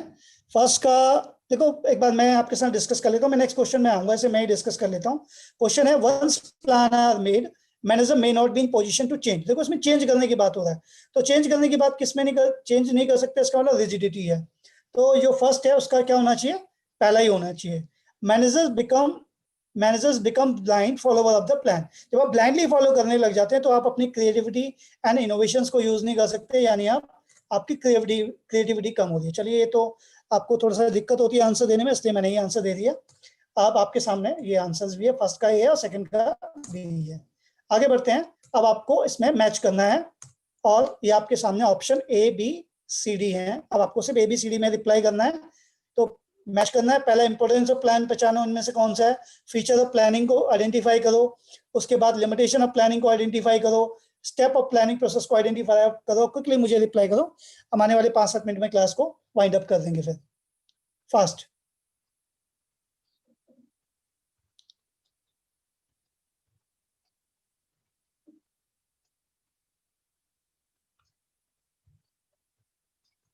चलिए, मैं वेट कर रहा हूं, आपको क्विक रिप्लाई करेंगे फास्ट। चलिए, आंसर आना मुझे लगता है स्टार्ट हो गए हैं। ग्रेसी चौहान बोल रही है सी है आपका। सिमर बसरा बोल रही है सी है। गुंजन सॉरी आशीष कुमार कोसला सी, सी बी मिक्स से आंसर आ रहे हैं। वेरी गुड वेरी गुड, देखते हैं अब इसका सही आंसर क्या बन रहा है। वेरी गुड, आप पार्टिसिपेट कर रहे हैं, बहुत बढ़िया बात है। तो इसमें आप ध्यान से देखो कि आपका क्या है, इंपोर्टेंस ऑफ प्लानिंग की है, स्टैंडर्ड प्रोवाइड करता है। क्या स्टैंडर्ड प्रोवाइड करता है, कंट्रोलिंग के लिए। और फीचर ऑफ प्लानिंग में हमने पढ़ा था कि ये मेंटल एक्सरसाइज है। कमी क्या है इसकी, इसमें रिजिडिटी होती है। एंड स्टेप्स में क्या था, डेवलपिंग प्रीमिसेस। तो अगर इसको हम ध्यान से देखें तो हमारा ऑप्शन नंबर डी इसका सही है। तो डी ऑप्शन में इसका बिल्कुल सही है, फर्स्ट का डी है। Very good. एक और क्वेश्चन आ रहा है आपके सामने, fast. Making assumptions for future is called. Future के लिए जो आप अजम्पशंस करते हैं उसे क्या कहते हैं। A, making derivative plans. Number 2, making policy. Number 3, setting planning premises. Number 4, all of the above. तो उसको क्या कहते हैं, एक बार क्विकली बताएंगे कि क्या होना चाहिए आपका आंसर्स। तो अजम्पशंस फ्यूचर्स के लिए जो आप कर रहे हैं वो क्या है, क्विक बताएंगे फास्ट। जल्दी हम इसे वाइंड अप करेंगे 2-4 मिनट में क्लास को, तो फास्ट बताएंगे, जल्दी फास्ट। मैं आपके आंसर्स का वेट कर रहा हूं।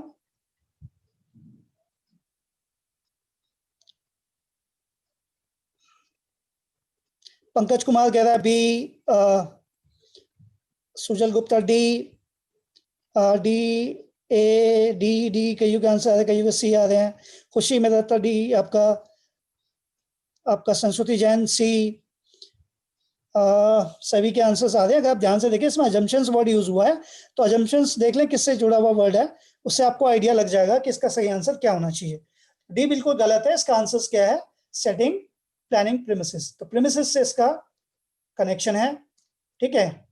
अब ये आपके लिए आपका होम असाइनमेंट आ रहा है, जो आपको घर के लिए दिया जा रहा है। आपको ये सारे के सारे क्वेश्चंस जो इसमें नजर आ रहे हैं एग्जाम्स में ही आए हुए हैं, डिफरेंट ईयर्स में आए हुए हैं, इनके आंसर्स आपको करने हैं।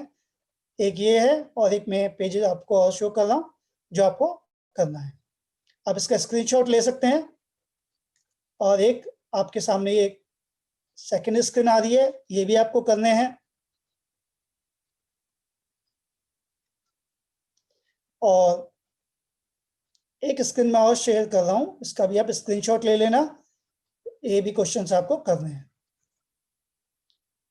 ये केस स्टडी है आपकी सीबीएसई की 2019 की, ये आपका होमवर्क रहेगा, आप इनको करेंगे। आप इस वीडियो को या पुरानी वीडियोस को एक बार ज़रूर देखें, इससे आपको आइडिया लग जाएगा। अगर कोई भी कॉन्सेप्ट आपको लगता है कि आपको क्लियर नहीं हुआ है तो आप वीडियोस को कई बार देख सकते हैं, जिससे आपको थोड़ा कॉन्सेप्ट क्लियर हो जाएंगे। और अगर उसके बाद भी अगर आपको लगता है कि आपके कॉन्सेप्ट क्लियर नहीं हो रहे हैं तो आप अपने डाउट्स जो आपको बताई गई थी aspiration.ai पे लॉगिन करने के बाद उस पर आप अपने डाउट सेंड कर सकते हैं। चलिए, ये आपका शेड्यूल है, कॉमर्स का स्पेशली शेड्यूल आप देख पा रहे होंगे।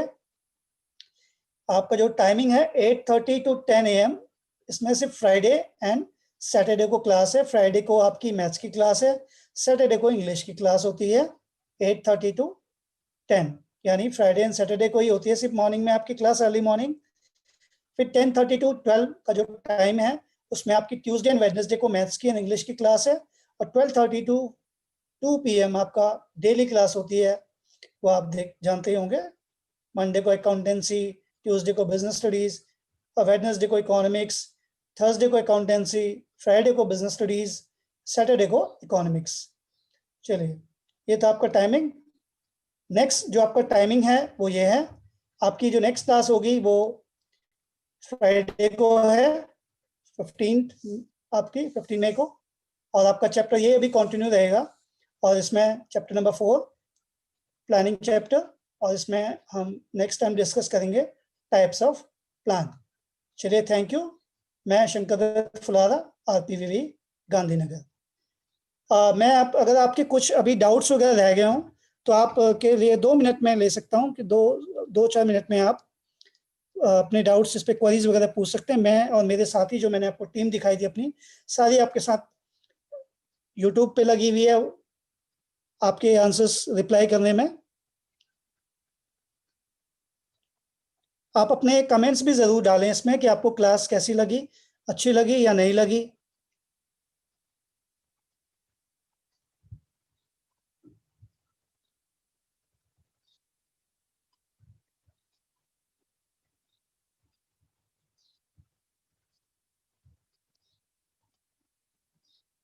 अपने कमेंट्स भी ज़रूर दें आप प्लीज़, और किसी कोई क्वेरीज हो तो वो भी ज़रूर बताएं।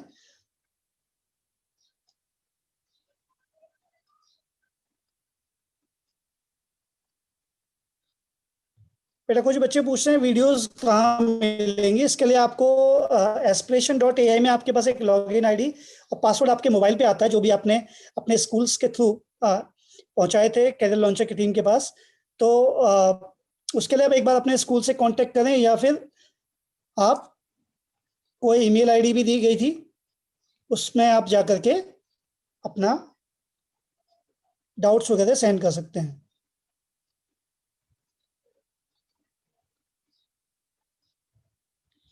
चलिए, thank you very much. Time हमारा हो चुका है ऑलमोस्ट। किसी के मुझे लगता नहीं कोई डाउट है। Thank you very much. मैं क्लास को ओवर कर रहा हूँ। Thank you.